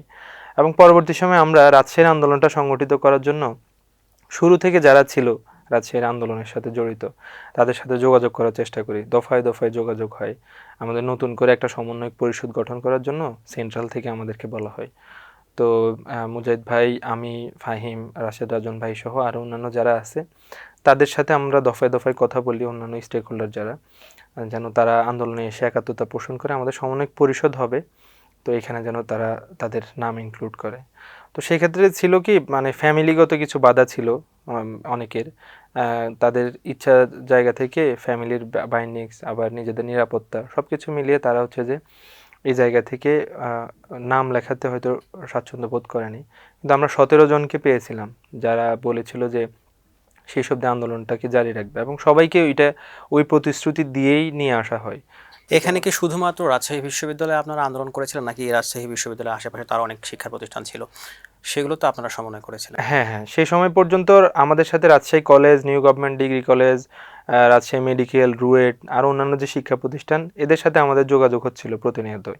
কিন্তু সমন্বয়ক পরিষদ গঠনের জন্য আগে প্রথমে রাজশাহী বিশ্ববিদ্যালয় সমন্বয়ক পরিষদ সেটা গঠন করতে বলা হয়েছে। তো সেই জায়গা থেকে আমরা সবাইকে বলেছিলাম, কিন্তু সবাই আসলে ওই আসতে আগ্রহ প্রকাশ করেনি বিভিন্ন কারণে। পথিমধ্যেই 25 জুলাই আমরা দেখতে পেলাম যে আন্দোলনটা স্থগিত করে দেয়। এর আগে 23 জুলাই আমাদের নামে একটা মামলা হয়, প্রায় 20 জনকে বাদী করে। সেখানে সালাউদ্দিন আম্মার ছিল, আমি ছিলাম, ফাহিম রেজা ছিল, আরও অনেকেই ছিল।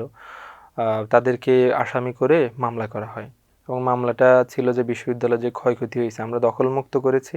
তারা বলছে যে প্রায় 4 কোটি টাকার মতো ক্ষয়ক্ষতি হয়েছে এবং দুর্বৃত্তরা হামলা করছে। এই মামলাটা কে করলো? এটা বিশ্ববিদ্যালয় প্রশাসনের সহযোগিতায়, তৎকালীন প্রক্টর অফিস, ছাত্র উপদেষ্টা সহ যারা ছিল, এদের সহযোগিতায় মামলাটা হয়েছে, এটা আমরা জানতে পেরেছি। এবং এই মামলার পর থেকে আমাদেরকে ডিজিএফআই থেকে বিভিন্নভাবে নক করা হয়।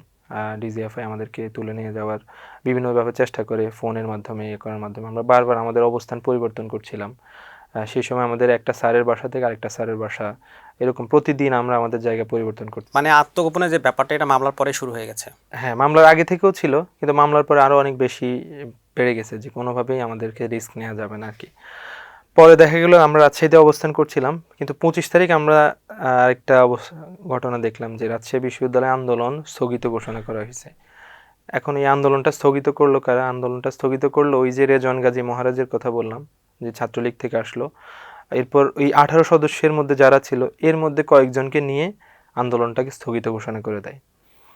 এবং আন্দোলনটা স্থগিত ঘোষণার তাদের ছিল যে তারা ডিজিএফআই যে একটা প্রেসক্রিপশন দিছে, এটা পড়ে পড়ে তারা আন্দোলন স্থগিত করে, এবং 1 মাসের জন্য তারা বলে যে তাদের আন্দোলন মানে আমরা আন্দোলন থেকে সরে আসছি, এবং তাদেরকে এটা পড়ানো হয়। তো এখানে ইনফ্লুয়েন্স করছে মূলত রেজওয়ান গাজী মহারাজ সহ আরও বেশ কয়েকজন ছিল। তাহলে সাংবাদিকরা যে অভিযোগটা করেছিল, এটা কি সত্য ছিল? সেই সময় অবশ্যই এটা সত্য ছিল, সেটা আমরা পরবর্তীতে এসে আমরা প্রমাণ পাই। যখন তাদেরকে নিয়ে এসে লাইব্রেরির সামনে আন্দোলন স্থগিত ঘোষণা করে, তখন আমরা আমাদের জায়গা থেকে আবার স্ট্রংলি এটা অবস্থান নেই যেন আন্দোলন কোনোভাবেই স্থগিত হয় না, আন্দোলন চলবে। তারা যে বললো যে আন্দোলন স্থগিত, এর পরে মানে কত সংখ্যক শিক্ষার্থীরা এখান থেকে সরে গেছে?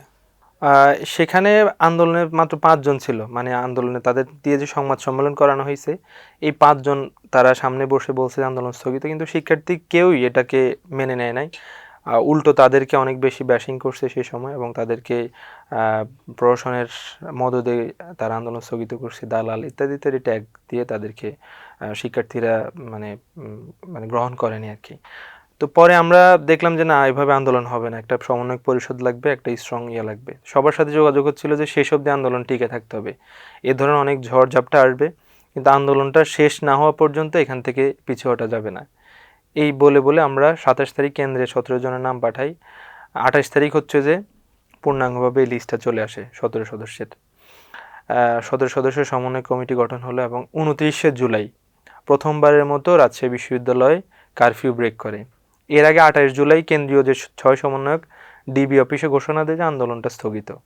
এই যে আন্দোলনটা স্থগিত ঘোষণা দেয়, আমাদের সেন্ট্রাল থেকে এবং হচ্ছে যে আমাদের ছাত্র শিবির থেকেও নির্দেশনা ছিল যে না, আন্দোলন স্থগিত না, আন্দোলনটা চালাইতে হবে, আন্দোলনটা শেষ অবধি নিয়ে যেতে হবে।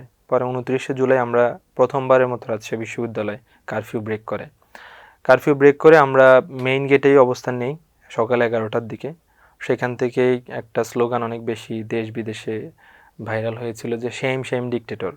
আমরা ডিকটেটরকে ডিকটেটর হিসেবেই বলেছি, এবং সেই আকাশ বাতাস প্রকম্পিত করে আমরা ডিকটেটর স্লোগান তুলেছিলাম। তখন বিনোদপুর মেইন গেট থেকে বিনোদপুর পর্যন্ত এসে আমাদের মিছিল শেষ হয়। সেই সময় সালে Hasan Nakib sir, Iftekharul Alam Masud sir, Jamirul sir, Shamim sir, এই 4 জন স্যারকে আমরা পেয়েছিলাম। পরবর্তীতে যদিও আরও অনেক স্যার আমাদের সাথে এসে অংশগ্রহণ করে। 30 জুলাই 29 জুলাই আবার যখন এই অবস্থা, তখন আমি ফাহিম তো প্রতিনিয়তই, আমি ফাহিম একসাথেই ছিলাম, সালাউদ্দিন অন্য একটা জায়গায় ছিল। তো আমি ফাহিম অন্য একটা জায়গায় চলে যাই, সেটা হচ্ছে রাজশাহীর কোর্ট স্টেশন এলাকায়। সেখানে একটা বাসায় উঠি।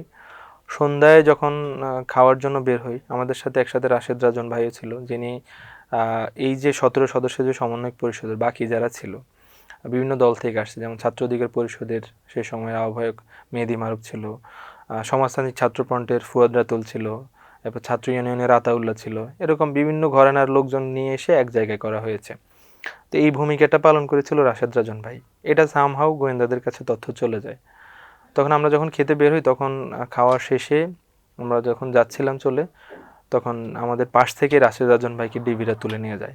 আপনি বলছিলেন যে আত্মগোপনে থাকার ব্যাপারটা, মানে সেই সময় পর্যন্ত এই যে আত্মগোপনে থাকার ব্যাপার, আপনারা তো সেখানে স্থানীয় না, এই পুরো আয়োজনটা কারা করেছিল? পুরো আয়োজনটার সাথে ছাত্র শিবিরই জড়িত ছিল, এবং মুজাহিদ ফয়সাল ভাই, মহিন ভাই খুব কাছ থেকে আমাদেরকে সমন্বয় করা, আমাদের বিভিন্ন জায়গায় আবাসন ম্যানেজ করে দেওয়া, সব কিছুর কাজটা ওনারাই করেছে। এটা কি শুধুমাত্র যারা শিবির করতেন তাদেরকে করেছে, নাকি যারা সবাই ছিল তাদের সবাইকে? আর মূলত শিবিরের পক্ষ থেকে যারা আন্দোলনে ছিল তাদেরকেই তো করাটা সহজ ছিল, এবং আমাদের বাহিরের যারা ছিল তাদের একটা উল্লেখযোগ্য অংশ রাজশাহীতেই ছিলেন না, বিভিন্ন কারণে রাজশাহীতে ছিলেন না, নিরাপত্তা এবং অন্যান্য কারণে। তো বাহিরে যারা ছিল শিক্ষার্থীরা, তারা তাদের নিজের তাগিদেই আন্দোলনে এসেছে। 29শে জুলাই যখন আমরা একসাথেই যাচ্ছিলাম বাসার দিকে, তখন রাশেদ রাজন ভাইকে তুলে নিয়ে যায়। আমি ফাহিম ইনস্ট্যান্ট একটা হোটেলে ঢুকে যাই। পরে ভাইকে তুলে নিয়ে গিয়ে প্রায় একদিন টর্চার করে একটা বিস্ফোরক আইনে মামলা দেয়, মামলা দিয়ে গ্রেপ্তার দেখায়। সে সময় আমি ফাহিম তখন একটা রিকশায় উঠে যাই। রিকশায় ওঠার পর কোর্ট স্টেশন থেকেই শহরের বিভিন্ন অলিগলি ঘুরে তারপর আমরা উপশহরের দিকে চলে যাই। তো সেই সময় মুজাহিদ ভাইকে ইনস্ট্যান্ট ঘটনা জানাই যে ভাই এই অবস্থা। পিছনে আমাদেরকে ডিবি একটা সাদা মাইক্রোবাস দিয়ে তাড়া করে। উপশহরে বিভিন্ন অলিগলিতে তখন রিক্সা আমরা এদিক সেদিক নিয়ে কোনো রকম আমরা তাদের চোখকে ফাঁকি দেই। তখন আমরা একটা জায়গায় যখন রিক্সা নিয়ে দাঁড়ালাম একটা জায়গায়, তখন দেখলাম যে ওই গাড়িটা হচ্ছে যে প্রায় উপশহরের পাশে যে ক্যান্টনমেন্টের দিকে চলে যাচ্ছে। সে জায়গা থেকে মুজাহিদ ভাইকে আমরা বিষয়গুলো জানাই। ভাই উপশহর থাকেন আমাদের একজন স্যার, তো স্যারের বাসার অ্যাড্রেস দেন, স্যারের নাম্বার দেন, স্যারের সাথে যোগাযোগ করে স্যারের বাসায় চলে যাই। পরে স্যারের বাসায় যাওয়ার পর আমাদের বলা হয়েছিল যে সিমটা খুলে যেন আমরা যাই। কিন্তু আমরা সিমটা না খুলে যখন চলে যাই তখন ওই পুরো বাসারই একটা নিরাপত্তার একটা ব্যাপার ছিল। ওখান থেকে চলে এসে স্যারের কয়েকটা বিল্ডিং পরে একটা আন্ডার কনস্ট্রাকশন বিল্ডিং আছে, ওই বিল্ডিংয়ে আশ্রয় নেই, যেটাতে তেমন একটা ইলেকট্রিসিটি ছিল না, বিদ্যুৎ ছিল না, এবং রাজশাহীতে তো পানি এমনিতেই ছিল গরম না, ওই সময়। কিছুই ছিল না। হ্যাঁ, কিছু ছিল না। তো স্যারের বাসা থেকে একটা বিছানা চাদর, তারপর হচ্ছে যে মশারি, দুইটা ছোট ছোট বালিশ নিয়ে আমি আর ফাহিম ওখানে আশ্রয় নেই। তো নানান উদ্বেগ উৎকণ্ঠা, রাশাদ ভাইকে তুলে নিল, কি করলো না করলো। তখন তো আমাদের সাথে ফোনও নাই, অ্যান্ড্রয়েড ফোন নাই, ছোট্ট একটা বাটন ফোন ছিল, আর কিছুই নাই। তো এইভাবেই মূলত 29 জুলাই রাতটা কেটে যায়। এই পুরো আন্দোলনটাতে মানে কতগুলো সিম পরিবর্তন করতে হয়েছে আমাদেরকে? আহ, দেখা যাচ্ছে যে ফোন তো এক এক সময় এক একটা ইউজ করা লাগতো, আর আমার যে মূল সিমটা ছিল এটা ইন্টারনেট ব্ল্যাকআউটের আগেই অফ করে দেওয়া হয়েছে। যখন আন্দোলন 17-18 তারিখ তখন থেকেই সিমটা টোটালি অফ ছিল। অন্য জায়গা থেকে ছোট কিছু ফোন কেনা হয়েছে, মুজাহিদ ভাই সহ অন্যান্যরা, শিবিরের পক্ষ থেকে কিছু ফোন কেনা হয়েছে ছোট ছোট। ওই ফোনগুলোতে বিভিন্ন সিম ইন করে দেখা যাচ্ছে যে এক একজন এক এক সময় কথা বলতো এভাবে, এবং নাম্বার খুব একটা থাকতো না, একটা বা দুইটা নাম্বার থাকতো, এই নিয়ে কথা হতো। তো পরে আমরা ওই বিল্ডিংয়ে আশ্রয় নেই, ওইখানে কনস্ট্রাকশন বিল্ডিংয়ে ছিলাম প্রায় 3 দিনের মতো। আহ, এটা ওয়ান কাইন্ড অফ একটা জেলখানার মতোই, যেখানে কেউই নাই, ফোন নাই, ইলেকট্রিসিটি নাই, বিদ্যুৎ নাই, পানি নাই, কিছুই নাই। তখন বাহিরে যে আন্দোলন সেটাতে কিভাবে সমন্বয় করতেন? সেটা হচ্ছে যে প্রতিদিন রাতে সন্ধ্যার পর এসে ওই স্যার এসে আমাদেরকে বিভিন্ন বিষয় দেখাতো যে আন্দোলনে কি হয়েছে না হয়েছে সারাদিন।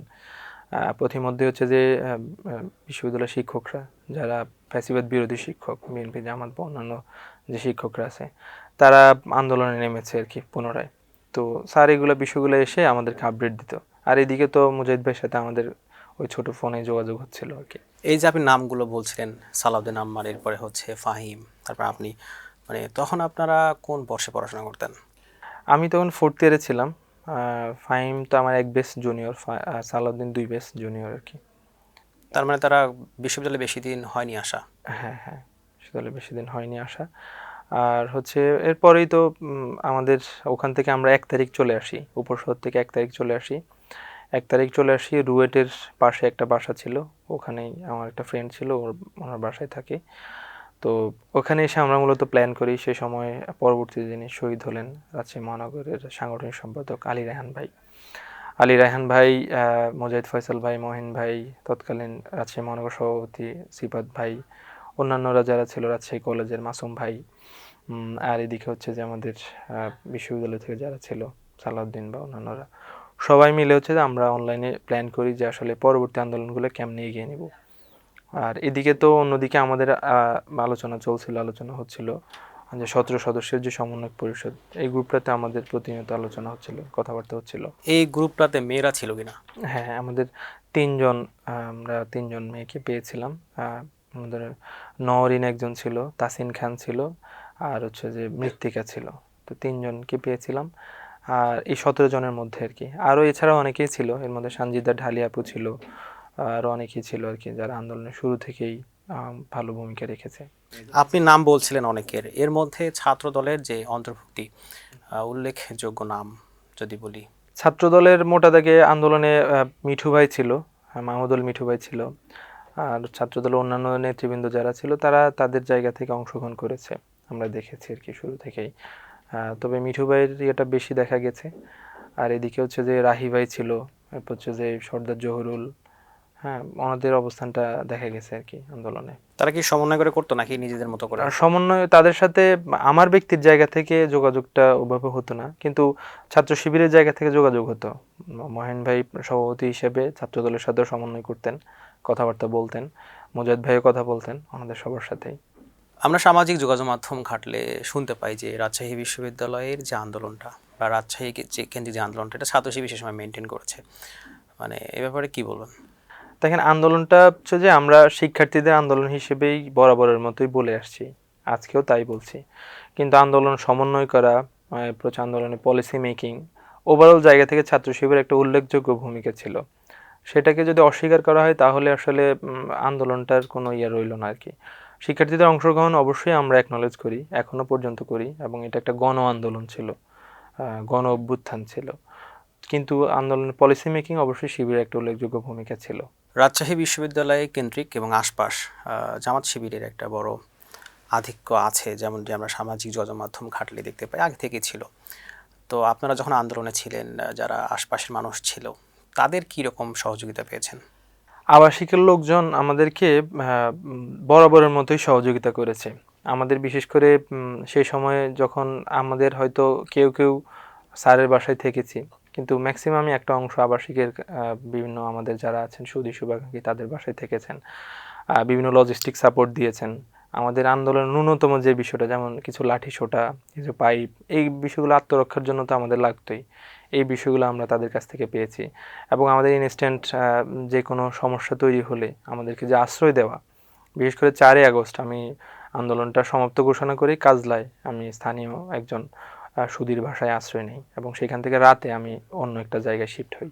তার মানে এই যে আমাদেরকে আশ্রয় দেওয়া, আমাদেরকে একসাথে লালন পালন, লালন পালন বলতে আমাদেরকে সব কিছু মিলিয়ে আমাদেরকে সহযোগিতা করা, সেটা রাজশাহী এবং রাজশাহীর আশেপাশে অঞ্চলের মানুষজন করেছে। সালাউদ্দিন আম্মার একটা বাসায় ছিল, সেটাও আমাদের একজন সুধীর বাসা ছিল। তো সেই বাসাতেও আমরা তার সুধীর মাধ্যমেই তাকে আশ্রয় দেওয়ার ব্যবস্থা করেছিলাম। তো সেই জায়গা থেকে তো আন্দোলনের বরাবরের মতোই এই আন্দোলনেও এটার ব্যত্যয় ঘটে নাই। আবাসিকের লোকজন তারা অংশগ্রহণ করেছে, সহযোগিতা করেছে, লজিস্টিক সাপোর্ট দিয়েছে আমাদেরকে। পুরো আন্দোলনটার যে চিত্র আমরা দেখতে পাই যে অনেক ছাত্রীরাই সেখানে অংশগ্রহণ করেছিল। তো ছাত্রীদেরকে আপনারা কিভাবে অ্যাকোমোডেট করলেন? মূলত আন্দোলনটা শুরু থেকেই নারী শিক্ষার্থীদের একটা উল্লেখযোগ্য অংশগ্রহণ ছিল। আমাদের বোনেরা আমাদের আন্দোলনের শুরু থেকেই একাত্মতা পোষণ করেছে। যদিও সেই সময় নারী কোটার একটা ব্যাপার ছিল, তাও তারা এটাকেই অগ্রাহ্য করে বলেছে যে আমরা আমাদের যোগ্যতার বলেই আমরা হচ্ছে যে চাকরি পাবো, সেইটাকে নিয়ে আমাদের সাথে একসাথ হয়েছে। এবং কোটা পরবর্তীতে যখন আন্দোলনটা দেখা যাচ্ছে যে যখন বিভিন্ন শহীদ হয়ে গেল, আন্দোলনটা যখন অন্যদিকে প্রবাহিত হলো, তখন আমাদের বোনেরা আমাদের পাশে এসে দাঁড়িয়েছিল। আমাদের মূলত বিভিন্ন হলগুলোতে যোগাযোগ হতো, বিভিন্ন হলগুলোতে বিভিন্ন নারী প্রতিনিধি আমাদের ছিল, তাদের মাধ্যমে যোগাযোগ হতো। এই নারী প্রতিনিধিরা ছাত্রী সংস্থার কিনা? না, ছাত্রী সংস্থার একটা সংখ্যক ছিল, কিন্তু যখন ছাত্রী সংস্থার বাহিরেও আমাদের যোগাযোগটা ছিল, যারা আসলেই শুরু থেকেই শিক্ষার্থী হিসেবে আন্দোলনে অংশগ্রহণ করেছে। যেহেতু নারীদের একটা উল্লেখযোগ্য অংশগ্রহণ ছিল, কিন্তু ছাত্রী সংস্থার অংশগ্রহণ অবশ্যই ছিল। কিন্তু নারী শিক্ষার্থীদের ভূমিকাটা ওভারঅল যদি চিন্তা করি, তাহলে আমাদের নির্দিষ্ট কিছু প্রতিনিধি ছিল যাদের মাধ্যমে আমাদের কথাবার্তা হতো, তাদের সাথে সমন্বয় করা হতো। আপনি বলছিলেন যে প্রথমে 18 জন সমন্বয়কের পরে 17 জন। যখন আন্দোলনটা এক দফায় গড়ালো, মানে তখন কি এখান থেকে কেউ সরে গেল কিনা? কারণ আমরা সে সময় অনেকটাই শুনতে পেয়েছিলাম যে অনেকেই কোটা সংস্কার চেয়েছিল, কিন্তু শেখ হাসিনার যে পতন সেটি চায়নি।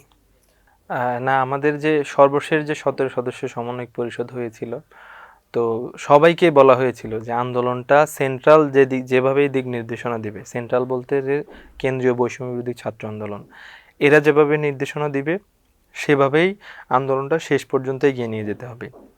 যদি এভাবে একমত হয়ে থাকেন তাহলে আমাদের সাথে আসতে পারেন।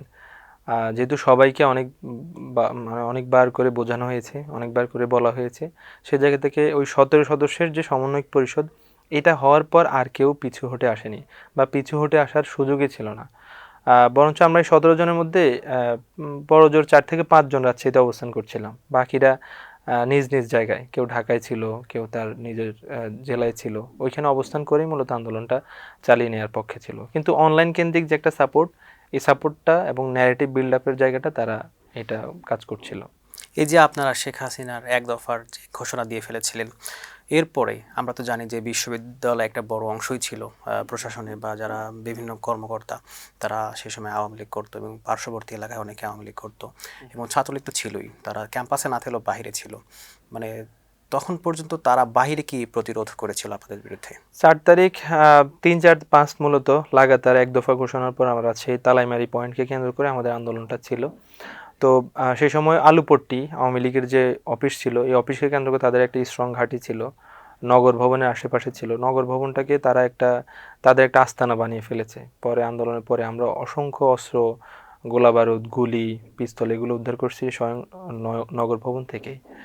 তো সেই জায়গা থেকে আমরা যখন এই অবস্থা দেখতে পেলাম, তখন 3 তারিখ আমাদের আন্দোলন ভালোই ভালোই চললো, কিন্তু 4 তারিখে তারা আমাদেরকে পাল্টা আক্রমণ করলো। পাল্টা আক্রমণ আমাদের কর্মসূচি ঘোষণা শেষ করার পরে তারা তাদের জায়গা থেকে যে অস্ত্র শস্ত্র সব কিছু নিয়ে বিনোদপুর পর্যন্ত আসছিল, মেইন গেট বিনোদপুর পর্যন্ত আসছিল। এবং যে গ্রাফিতিগুলো আঁকা হচ্ছিল তখন হাসিনার নামে যে ডিকটেটর, খুনি হাসিনা, স্বৈরাচার, হ্যাঁ এক দফা এক দাবি, এই যে লেখাগুলো দেয়ালে লিখছিল তারা এই লেখাগুলো মুছে দিচ্ছিল। সবগুলো পারেনি, কিন্তু বিনোদপুরের কাছে এসে তারা ককটেল ফুটিয়েছিল। পরে আবার বিনোদপুর থেকে তারা ছত্রভঙ্গ হয়ে যায়। এটা 4 তারিখ ছিল।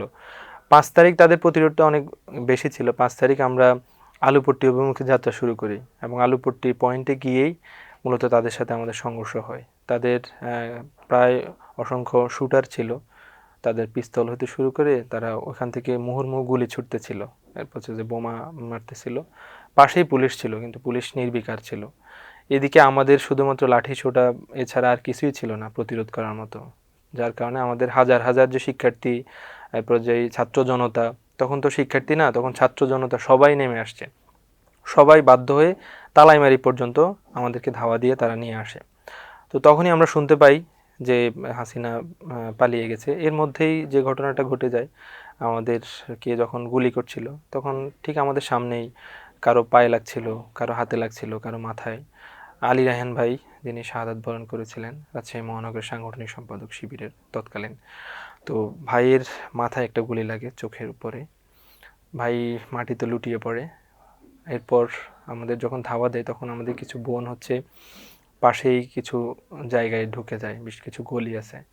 তো আমাদের আরেক ভাই বরেন্দ্র বিশ্ববিদ্যালয়ের সাকিব আঞ্জম ভাই, তিনি যখন আমাদের বোনদেরকে সেভ করার জন্য যায় তখন সাকিব আঞ্জম ভাইকে খুব কাছ থেকে গুলি করে, শ্যুট করে আর পিছন দিয়ে মানে কোপ দেয় আর কি। তো এভাবেই শহীদ করে সাকিব আঞ্জম ভাইকে। আলী রায়হান ভাই আরও অনেকেই আহত হয়, গলাগুলি করে গুলির শিকার হয়। এইভাবে মূলত তাদের সাথে আমাদের শক্ত একটা সংঘর্ষের ঘটনা পাঁচ ঘটে। তারিখে 5 তারিখে যে লং মার্চ ছিল সেটি নিয়ে আপনাদের প্ল্যান কি, যে রাজশাহী কেন্দ্রিক ছিল? আর না, আমাদের কিছু সমন্বয়কে আমরা ঢাকায় পাঠিয়েছিলাম, যে আমাদের একটা অংশ ঢাকায় যাবে। এর মধ্যে আকিল বিন তালেব, বর্তমান রাজশাহী বিশ্ববিদ্যালয়ের সিনেট সদস্য, তাকে আমরা ঢাকায় পাঠাই। আর রাজশাহীতে যারা ছিল তারা রাজশাহীতেই থেকে আন্দোলনটা শেষ অবধি চালিয়ে নেওয়ার জন্যই আমাদের পরিকল্পনা হয়। পুরো আন্দোলন জুড়ে কি পরিমাণে শহীদ বা আহত হয়েছে রাজশাহী বিশ্ববিদ্যালয়ের? রাজশাহী বিশ্ববিদ্যালয়ের আমাদের একটা ভাই ছিল, উনি এলাকায় শহীদ হন। রাজশাহী বিশ্ববিদ্যালয়ের আন্দোলন করতে গিয়ে হয়তো শহীদ হয়নি, এলাকায় 5ই আগস্টে উনি শহীদ হন। আর আলী রায়হান ভাই ছিলেন রাজশাহী কলেজের, উনি 5 তারিখে গুলিবিদ্ধ হন, 8 তারিখে শহীদ হন। সাকিব আঞ্জম ভাই বরেন্দ্র বিশ্ববিদ্যালয়ের, তিনি 5 তারিখে শহীদ হন। এর বাইরে অনেক ভাই আহত হন, বিশেষ করে রাকসুর এখন কার্যনির্বাহী সদস্য দীপ মাহবুব, সে পাবনায় আন্দোলন করতে গিয়ে গুলিবিদ্ধ হয়। সে হচ্ছে আইবি এর ছাত্র রাজশাহী বিশ্ববিদ্যালয়ের। তো এরকম অসংখ্য আহত ভাই আছেন। এই যে অসংখ্য আহত, এরপরে আপনি বলছিলেন যে একজন শহীদও হয়েছেন, সব কিছু মিলে আপনাদের যে প্রত্যাশা ছিল সেই প্রত্যাশার কতটুকু পূরণ হয়েছে? প্রত্যাশা তো ছিল অনেক বেশি। আমাদের সে সময়ের যে আশা আকাঙ্ক্ষা, সেটাকে অনেক বেশি যদি আমরা পবিত্র বলি, ফ্রম গড গিফটেড, ডিভাইন, এটা যদি বলি এটা ভুল বলা হবে না। আমাদের প্রত্যেকেরই যে অনুভূতি আবেগ ছিল আন্দোলন নিয়ে, দেশ গঠন নিয়ে, দেশের সংস্কার নিয়ে, এটা অনেক বেশি ছিল। কিন্তু যখন ইন্টারিম গঠন হলো, ইন্টারিমের পরবর্তী সময়ে তাদের যে উদ্যোগগুলা, এগুলো আমাদেরকে যার প্রেরণায় আস্তে আস্তে হতাশ করতে লাগলো। এবং বিভিন্ন রাজনৈতিক দলের যে অ্যাক্টিভিটি, বিশেষ করে বর্তমান ক্ষমতাসীন যে দল আছে, তাদের যে জুলাই কে ধারণ করতে না পারার যে একটা চিন্তা, যে জুলাইকে পাশ কাটিয়ে চলার যে একটা তাদের ইচ্ছা, এটাকে আমরা অনেক বেশি মানে বিভিন্ন সময় ক্রিটিক করেছি, এবং এটা আমাদের প্রত্যাশার জায়গা থেকে কখনোই প্রত্যাশিত ছিল না। প্রথম ভুলটা হচ্ছে যে এখানে যখন আন্দোলনটা সফল হয়ে গেল, সারা দেশের মোটা দাগে যে বিশ্ববিদ্যালয়গুলো, অন্তত যে বিশ্ববিদ্যালয়গুলোতে যারা আন্দোলন করেছে তাদের সাথে ন্যূনতম কোনো যোগাযোগ করা হয় নাই। না রাজশাহী বিশ্ববিদ্যালয়ের সাথে হয় না, অন্য বিশ্ববিদ্যালয় হয়েছে কিনা আমার জানা নাই। তো এখন রাজশাহী বিশ্ববিদ্যালয়ে যারা আন্দোলনকারী ছিল তাদের সাথে যোগাযোগ ব্যতি রেখেই একটা সরকার গঠন করা হলো। এটা নিয়ে আমাদের কোনো ছিল না। কেন্দ্রের সাথে বৈষম্য বিরোধী যে প্ল্যাটফর্ম সবশেষ কেন্দ্রের কথা আপনি বলছিলেন, তাদের সাথে সবশেষ কবে যোগাযোগ হয়েছিল আন্দোলন শেষ সময়? আন্দোলনের সেই সময় আমরা যখন কমিটিটা পাঠাই তখন মুজাহিদ ফয়সাল ভাই এই কমিটির লিস্টটা আব্দুল হান্নান মাসুদকে পাঠায়। আব্দুল হান্নান মাসুদের মাধ্যমে 28 জুলাই এটা হচ্ছে যে আমরা পাবলিশ করি, এবং পাবলিশ করার পরবর্তী তাদের সাথে কথা হচ্ছিল মূলত ছাত্র শিবিরের কেন্দ্রীয় যারা দায়িত্বশীল ছিলেন সেই সময়, ছাত্র আন্দোলন সম্পাদক, এরপর সাদিক কায়েম ভাই, এস এম ফরহাদ ভাই, ওনাদের সাথেই শাখার দায়িত্বশীলদের কথা হচ্ছিল, এভাবেই আমাদের যোগাযোগটা হচ্ছিল। তো আমরা সরাসরি যে যারা প্রথম সারির যারা নেতৃবৃন্দ তাদের সাথে যোগাযোগ করার স্কোপটা আমাদের তখন কম ছিল, কিন্তু আন্দোলনটা যখন সফল হয়ে গেল তখন অ্যাটলিস্ট আমরা মনে করেছিলাম যে আমাদের সাথে অন্তত কথা বলা হবে, আলোচনা হবে। তা না করেই 8 তারিখ আমরা দেখতে পেলাম যে সে সময় একটা ইন্টারিম গভর্নমেন্ট গঠন করা হলো, ছাত্রদের পক্ষ থেকে 2 জনকে ছাত্র উপদেষ্টা করা হলো, আর হচ্ছে যে পরবর্তীতে আরো একজন চুপ্পুর গেছে। কাছে, হ্যাঁ চুপ্পুর কাছে হচ্ছে যে সে সময় যে হাসিনার যে রাষ্ট্রপতি তার কাছে হচ্ছে যে শপথ নিল। শপথ নেওয়া হলো। এই যে টোটাল ব্যাপারটা, এইটার সাথে সমন্বয় করার জন্য রাজশাহীর যারা আন্দোলন করেছিল তাদের সাথে কোনো ধরনের আলোচনা না করেই চলে গিয়েছে। তো এই যে ভুলটা দিয়ে শুরু ইন্টারিম সরকার, পরবর্তীতে এই যে আমরা আমাদের কাঙ্ক্ষিত যে বিচার, এটা কি ভুল ছিল নাকি ক্ষমতা লোভের ব্যাপার ছিল? না আমার কাছে এটা ভুলই মনে হচ্ছে। এখন তাদের জায়গা থেকে যদি সেটা ক্ষমতার লোভ হয় সেটা কেউ কেউ ক্রিটিক করতে পারে, কিন্তু আমার জায়গা থেকে মনে হচ্ছে যে তারা এই যে আলোচনা করতে না পারা, ন্যূনতম যে তাদের যে এই বুস্টটা না থাকা, সেটা আসলে তারা এই বুস্টটা ছাড়াই দেখা যাচ্ছে একটা সরকারে চলে গেছে। আপনারা তো সে সময়ও সমালোচনা করেছেন, তো তারপরেও যারা প্রতিনিধি হিসাবে সরকারে গেল, এরপর কি আপনাদের সাথে কোনো ধরনের যোগাযোগ করেছে? এরপরেও কোনো ধরনের যোগাযোগ হয়নি, প্রায় 1-1.5 মাস 2 মাস পর্যন্ত যারা সরকারের প্রতিনিধি ছিল তাদের সাথে আমরা যোগাযোগ করার চেষ্টা করেছি, কিন্তু তারা বরাবরই আমাদেরকে হতাশ করেছে, তারা যোগাযোগ করতে ব্যর্থ হয়েছে আর কি। এবং আমরা পরবর্তী সময়ে ছাত্র শিবিরের মাধ্যমে যোগাযোগ করার চেষ্টা করেছি। তো সে সময় আমাদের যে আশানুরূপ যে যোগাযোগটা আমরা সেটা করতে পারি নাই। এই যে যোগাযোগ করার ব্যাপার বলছিলেন, এটা কি মানে কোনো কারণে নাকি জাস্ট আপনাদের যে প্রত্যাশা ছিল সেগুলো জানানোর জন্য? না, আমাদের প্রত্যাশা, এবং অবশ্যই এখানে রাজশাহী এবং এই আন্দোলনে রাজশাহী তো অন্যতম একটা ভূমিকা রেখেছে, রাজশাহী বিশ্ববিদ্যালয় বলি বা রাজশাহীর অন্যান্য শিক্ষা প্রতিষ্ঠান। তো আমাদের কাছে যে প্রত্যাশাগুলো আসছিল, আমাদের রাজশাহীর আশেপাশের মানুষজন যে প্রত্যাশা রাখে, এই প্রত্যাশা জানানোর জন্য তো একটা জায়গা প্রয়োজন। এখন এই কথাগুলা, এই চিন্তাগুলো আমরা কোথায় বলবো, এই জন্য আমরা যোগাযোগ করতে চেয়েছিলাম, কিন্তু আমরা প্রথম দিকে আমরা এটা সমর্থ হই না, কিন্তু কিছুদিন পর আস্তে আমরা যোগাযোগ করতে পারি তাদের সাথে, কিন্তু সেই সময় অনেক দেরি হয়ে গেছিল আর কি। এই যে বৈষম্য বিরোধী প্ল্যাটফর্মের যারা একদম ঢাকাতে কেন্দ্রীয় পর্যায়ে ছিল, তারা কি কখনো রাজশাহী বিশ্ববিদ্যালয়ে গিয়েছিল কিনা দেখা করার জন্য? পরবর্তী সময়ে আমরা দেখেছিলাম নাহিদ ইসলাম গিয়েছিলেন, কিন্তু সেটা অনেক পরে। নাহিদ ইসলাম গিয়েছিলেন, বা অন্যান্য জাহিদ হাসান ভাই যিনি ছাত্র শক্তির এখন সভাপতি, উনিও রাজশাহী বিশ্ববিদ্যালয়ে গিয়েছিলেন, কিন্তু সবই করেছিলেন, কিন্তু সেটা প্রথম দিকে করে নাই, অনেক পরে করেছেন আর কি। আর তখন আসলে ওই প্রত্যাশার জায়গাটা আস্তে আস্তে, প্রত্যাশার যে পারদ, এই পারদটা গলতে শুরু করেছিল। এই যে আপনাদের ত্যাগ এবং সে সময় আপনাদের উপর জুলুম করা হয়েছে, বিভিন্ন সময় আমরা দেখতে পেয়েছিলাম যে আপনারা বিভিন্ন মামলা থেকে শুরু করে বিভিন্ন কিছু করেছিলেন, মানে এগুলোর কি কোন ধরনের বিচার পেয়েছেন? মামলা করেছি আমরা, মামলা এখন পর্যন্ত মামলা বলা হচ্ছে যে বিচারাধীন আছে, কিন্তু আমরা তো রাষ্ট্রীয়ভাবে যে মামলাগুলো করা হয়েছে এগুলোর বিচারও তো আমরা এখন অবধি দেখতে পাচ্ছি না। আর রাজশাহীতে যেগুলো হয়েছে সেগুলো মানে খুনিরা বা সন্ত্রাসীরা দেখা যাচ্ছে ওপেনলি ঘুরে বেড়াচ্ছে ক্যাম্পাসগুলোতে, রাজশাহী বিশ্ববিদ্যালয়ে তারা পোস্টারিং করতেছে, মেইন গেটে এসে তারা ব্যানার লাগিয়ে যাচ্ছে ছাত্রলীগ নিষিদ্ধ, ছাত্রলীগ, কিন্তু বিশ্ববিদ্যালয় প্রশাসন কোনো ব্যবস্থা নিতে পারছে না, এবং অন্যান্য যারা আছে তারাও ব্যবস্থা নিতে পারছে না। আপনি বলছিলেন যে রাজশাহী বিশ্ববিদ্যালয়ের সেই সময়কার যারা প্রক্টোরিয়াল বডি ছিল তারা মামলা করেছিল, তো তারা তো এখন বিশ্ববিদ্যালয়ে আছে, এই ব্যাপারে কি বলবেন? এ ব্যাপারে আমরা বরাবরের মতো আমাদের ফ্যাক্ট ফাইন্ডিং কমিটি গঠন করা হয়, আমরা শিক্ষার্থীদের পক্ষ থেকে একাধিক অভিযোগ জানানো হয়েছিল, শিক্ষকদের ব্যাপারে অভিযোগ দিয়ে বা ছাত্রলীগের ব্যাপারে। তো প্রক্টোরিয়াল বডি, ছাত্র উপদেষ্টা বা বিভিন্ন সময় ছাত্র শিবিরের যে নেতৃবৃন্দ ছিল সেই সময় যারা ছিল বিশ্ববিদ্যালয় প্রশাসনে, তাদের প্রত্যক্ষ মদদে আমাদের ছাত্র শিবিরের বিভিন্ন নেতাকর্মীর উপর হামলা হয়েছে, আমরা এগুলো জানিয়েছিলাম, বিভিন্নভাবে মামলা হয়েছে, কিন্তু বিশ্ববিদ্যালয় প্রশাসন তরফ থেকে ইন্টারিমের সময় যে প্রশাসন ছিল ওই প্রশাসনের ব্যবস্থা নেয়নি, বর্তমান প্রশাসনেরও আমরা আশানুরূপ কোনো উদ্যোগ আমরা লক্ষ্য করতে পারছি না। আমরা একটু সাম্প্রতিক সময় আসতেছে, আমরা দেখলাম যে আপনাদের বিশ্ববিদ্যালয়ে ছাত্রলীগ ট্যাগ দিয়ে আপনারা একজনকে পিটিয়েছেন, এমনটাই অনেক মিডিয়া অভিযোগ করছে। আপনারা বলছেন যে তিনি ছাত্রলীগ করতেন আগে, এখন ছাত্র দলে আছেন, আসলে ব্যাপারটা কি ছিল? দেখেন, প্রথমত যেই ঘটনাটার সূত্রপাত হচ্ছে যে একটা ফার্স্ট ইয়ারের মেয়েকে হচ্ছে যে প্রেমের প্রস্তাব দেওয়া হয়, এবং এই প্রস্তাব যখন সে প্রত্যাখ্যান করে তাকে ওই মেয়ের অভিযোগের প্রেক্ষিতে আমি বলছি, তাকে পদ্মার পাড়ে নিয়ে যাওয়া হয়, সেখানে হুমকি ধামকি দেওয়া হয়, পিস্তলের ভয় ছুরির ভয় দেখানো হয়। ওই মেয়েটা প্রক্টর অফিসে এসে অভিযোগ দায়ের করে। যখন এটা নিয়ে কথা হচ্ছিল, রাকসুর জিএস এজিএস সেখানে উপস্থিত ছিল, তখন একজন প্রক্টরের সাথে এসে বাকবিতণ্ডায় জড়ায়। তখন সেখানে তাদের সাথে হাতাহাতি হয়। পরবর্তী দিনে দুপুরে হচ্ছে যে এইরকম একটা ঘটনা ঘটে।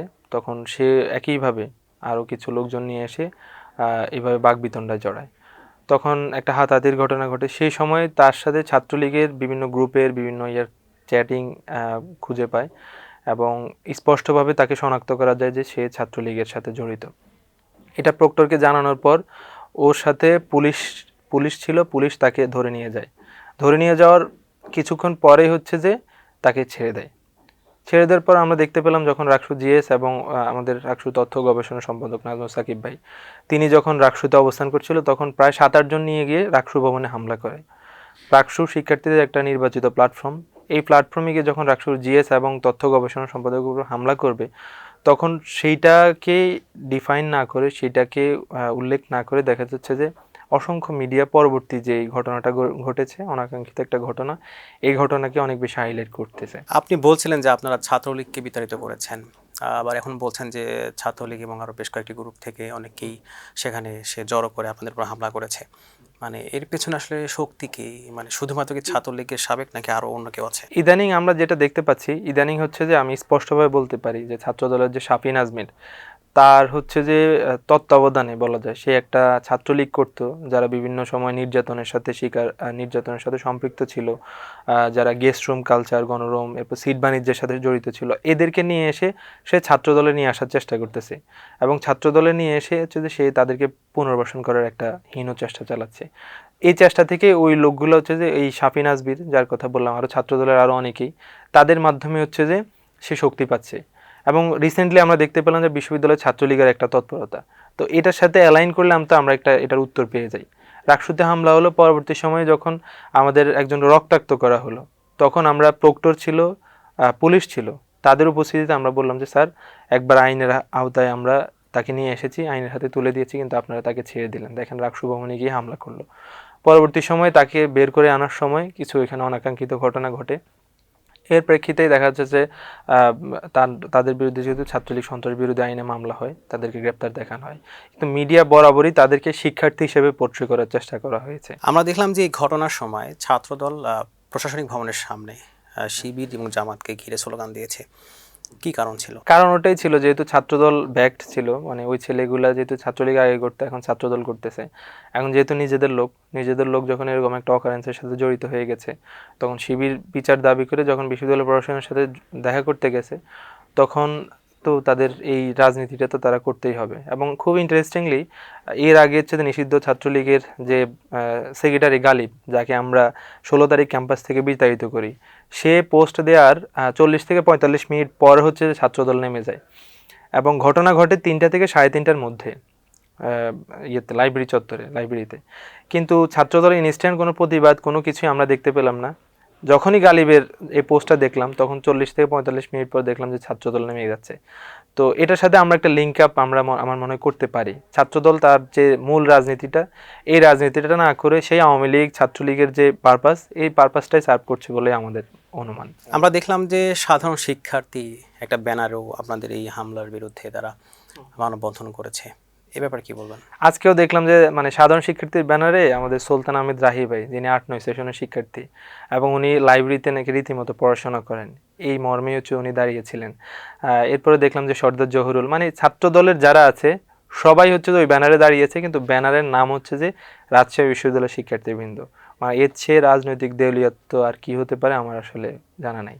আপনি বলছিলেন যে কেন্দ্রের যে বৈষম্য বিরোধী প্ল্যাটফর্মটা ছিল, তারা আপনাদের সাথে বিজয়ের পরে সেভাবে আসলে সাক্ষাৎ করার যে ব্যাপারটা, সেখানে আপনাদের একটা হতাশা আছে। অনেকেই সামাজিক যোগাযোগ মাধ্যমে লিখে থাকেন যে ছাত্র শিবিরের যে কেন্দ্রীয় নেতৃবৃন্দ আছে বা কেন্দ্র থেকে যে ব্যাপারগুলো হয়, সেখানেও আসলে আপনাদের আন্দোলনকারী হিসেবে যে স্বীকৃতি বা রাজশাহী বিশ্ববিদ্যালয়ের যে অবদানের স্বীকৃতি, সেটি আসলে ঠিকঠাকভাবে দেওয়া হয় না। এ ব্যাপারে কি বলবেন? এখানে হয়েছে কি, এখানে মিডিয়ার কিছু ব্যাপার স্যাপার আছে আর কি। মিডিয়া চাইলে একজন মানুষকে অনেক বেশি তুলতে পারে, মিডিয়া চাইলে তাকে নামাতে পারে। তা আমার মনে হয় এই আন্দোলনটা সবারই একটা ত্যাগ ছিল, এবং রাজশাহী বিশ্ববিদ্যালয়ের ত্যাগের গল্পগুলা আমরা যত বেশি বলবো, মিডিয়া তত বেশি হয়তো এগুলা হাইলাইট করতে পারবে। তা আমাদের জায়গা থেকে আমাদের গল্পগুলা বেশি বলা উচিত, এবং মিডিয়ার প্রতি আহ্বান থাকবে তারাও যেন আমাদের গল্পগুলা সমানভাবে তুলে আনার চেষ্টা করে। এবং রাজশাহীর যে একটা উত্তপ্ত ময়দান, এই ময়দান থেকে যে আমরা আন্দোলনটা পরিচালনা করেছি, জুলাইটা শেষ অবধি টেনে নিয়ে গেছি, এই গল্পগুলা ইতিহাসের পাতায় তারা তুলে ধরতে অনেক বেশি ভূমিকা রাখবে। এই যে আপনি বলছিলেন আপনাদের গল্পগুলো, আপনাদের সেন্ট্রাল যারা নেতা আছে ছাত্র শিবিরের, তারা তো বিভিন্ন মিডিয়াতে কথা বলে, তখন কি আপনাদের এই বিষয়গুলোকে তারা তুলে ধরে? অবশ্যই বিভিন্ন সময়ে যখন তারা কথা বলেন, অবশ্যই সারা দেশের যারা আন্দোলন করেছেন, রাজশাহী, চট্টগ্রাম বা অন্যান্য জায়গায়, সবার সমানভাবেই তারা কথা বলে থাকেন। ছাত্র শিবিরের যে ব্যাপারটা, সেটা হচ্ছে যে নেতৃত্ব বলেন, ওভারঅল সব কিছু বিবেচনা করে বলেন। তাদের এই যে বৈষম্যের ব্যাপারটা আসলে অন্য কোনো সংগঠন না, কোনো একজন শিক্ষার্থী পর্যন্ত এটা তুলতে পারবে না। কারণ একটা চেক অ্যান্ড ব্যালেন্সের মধ্য দিয়ে ছাত্র শিবিরের নেতৃত্ব নির্বাচন এবং সেন্ট্রাল যে কার্যনির্বাহী পরিষদ, কার্যকরী পরিষদ, সেক্রেটারিয়েট বডি, সব কিছুই একটা চেক অ্যান্ড ব্যালেন্সের মধ্য দিয়ে গঠন করা হয়। সেই জায়গা থেকে আমরা মনে করি না ছাত্র শিবির আমাদের গল্পগুলা তুলে ধরতে বা আমাদের আন্দোলনের স্বীকৃতি দিতে কখনো কোনোভাবে পিছপা হয়েছে বা হবে। এই যে 24শে গণঅভ্যুত্থান, এটা তো একটা ইতিহাস। সেক্ষেত্রে বিভিন্ন বই লেখা বা কোনো ধরনের যে স্মরণিকা তৈরি, এ ব্যাপারে আপনাদের কোনো উদ্যোগ আছে কিনা? রাজশাহী বিশ্ববিদ্যালয়ের জনসংযোগ দপ্তর থেকে কিছু স্মরণিকা হয়েছে। মতিহারের বন্যী শিখা একটা চিত্র লেখার সাথে হচ্ছে যে একটা সমন্বয় করে একটা স্মরণিকা হয়েছে। রাকসু কর্তৃক বিভিন্ন প্রকাশনা বের হয়েছে।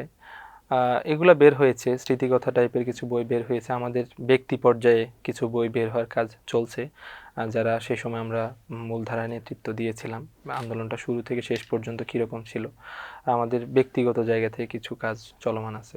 আপনাকে মিরর ক্যাফেতে সময় দেওয়ার জন্য অসংখ্য ধন্যবাদ। জি, ধন্যবাদ মিরর ক্যাফেতে আমাকে আজকে আমন্ত্রণ জানানোর জন্য। দর্শক, আমরা যেমনটি শুনছিলাম গণঅভ্যুত্থানের সেই সময়ে রাজশাহী বিশ্ববিদ্যালয়ে কীভাবে কাজ করেছিল এবং তাদের কিছু প্রত্যাশার কথা এবং হতাশার কথা।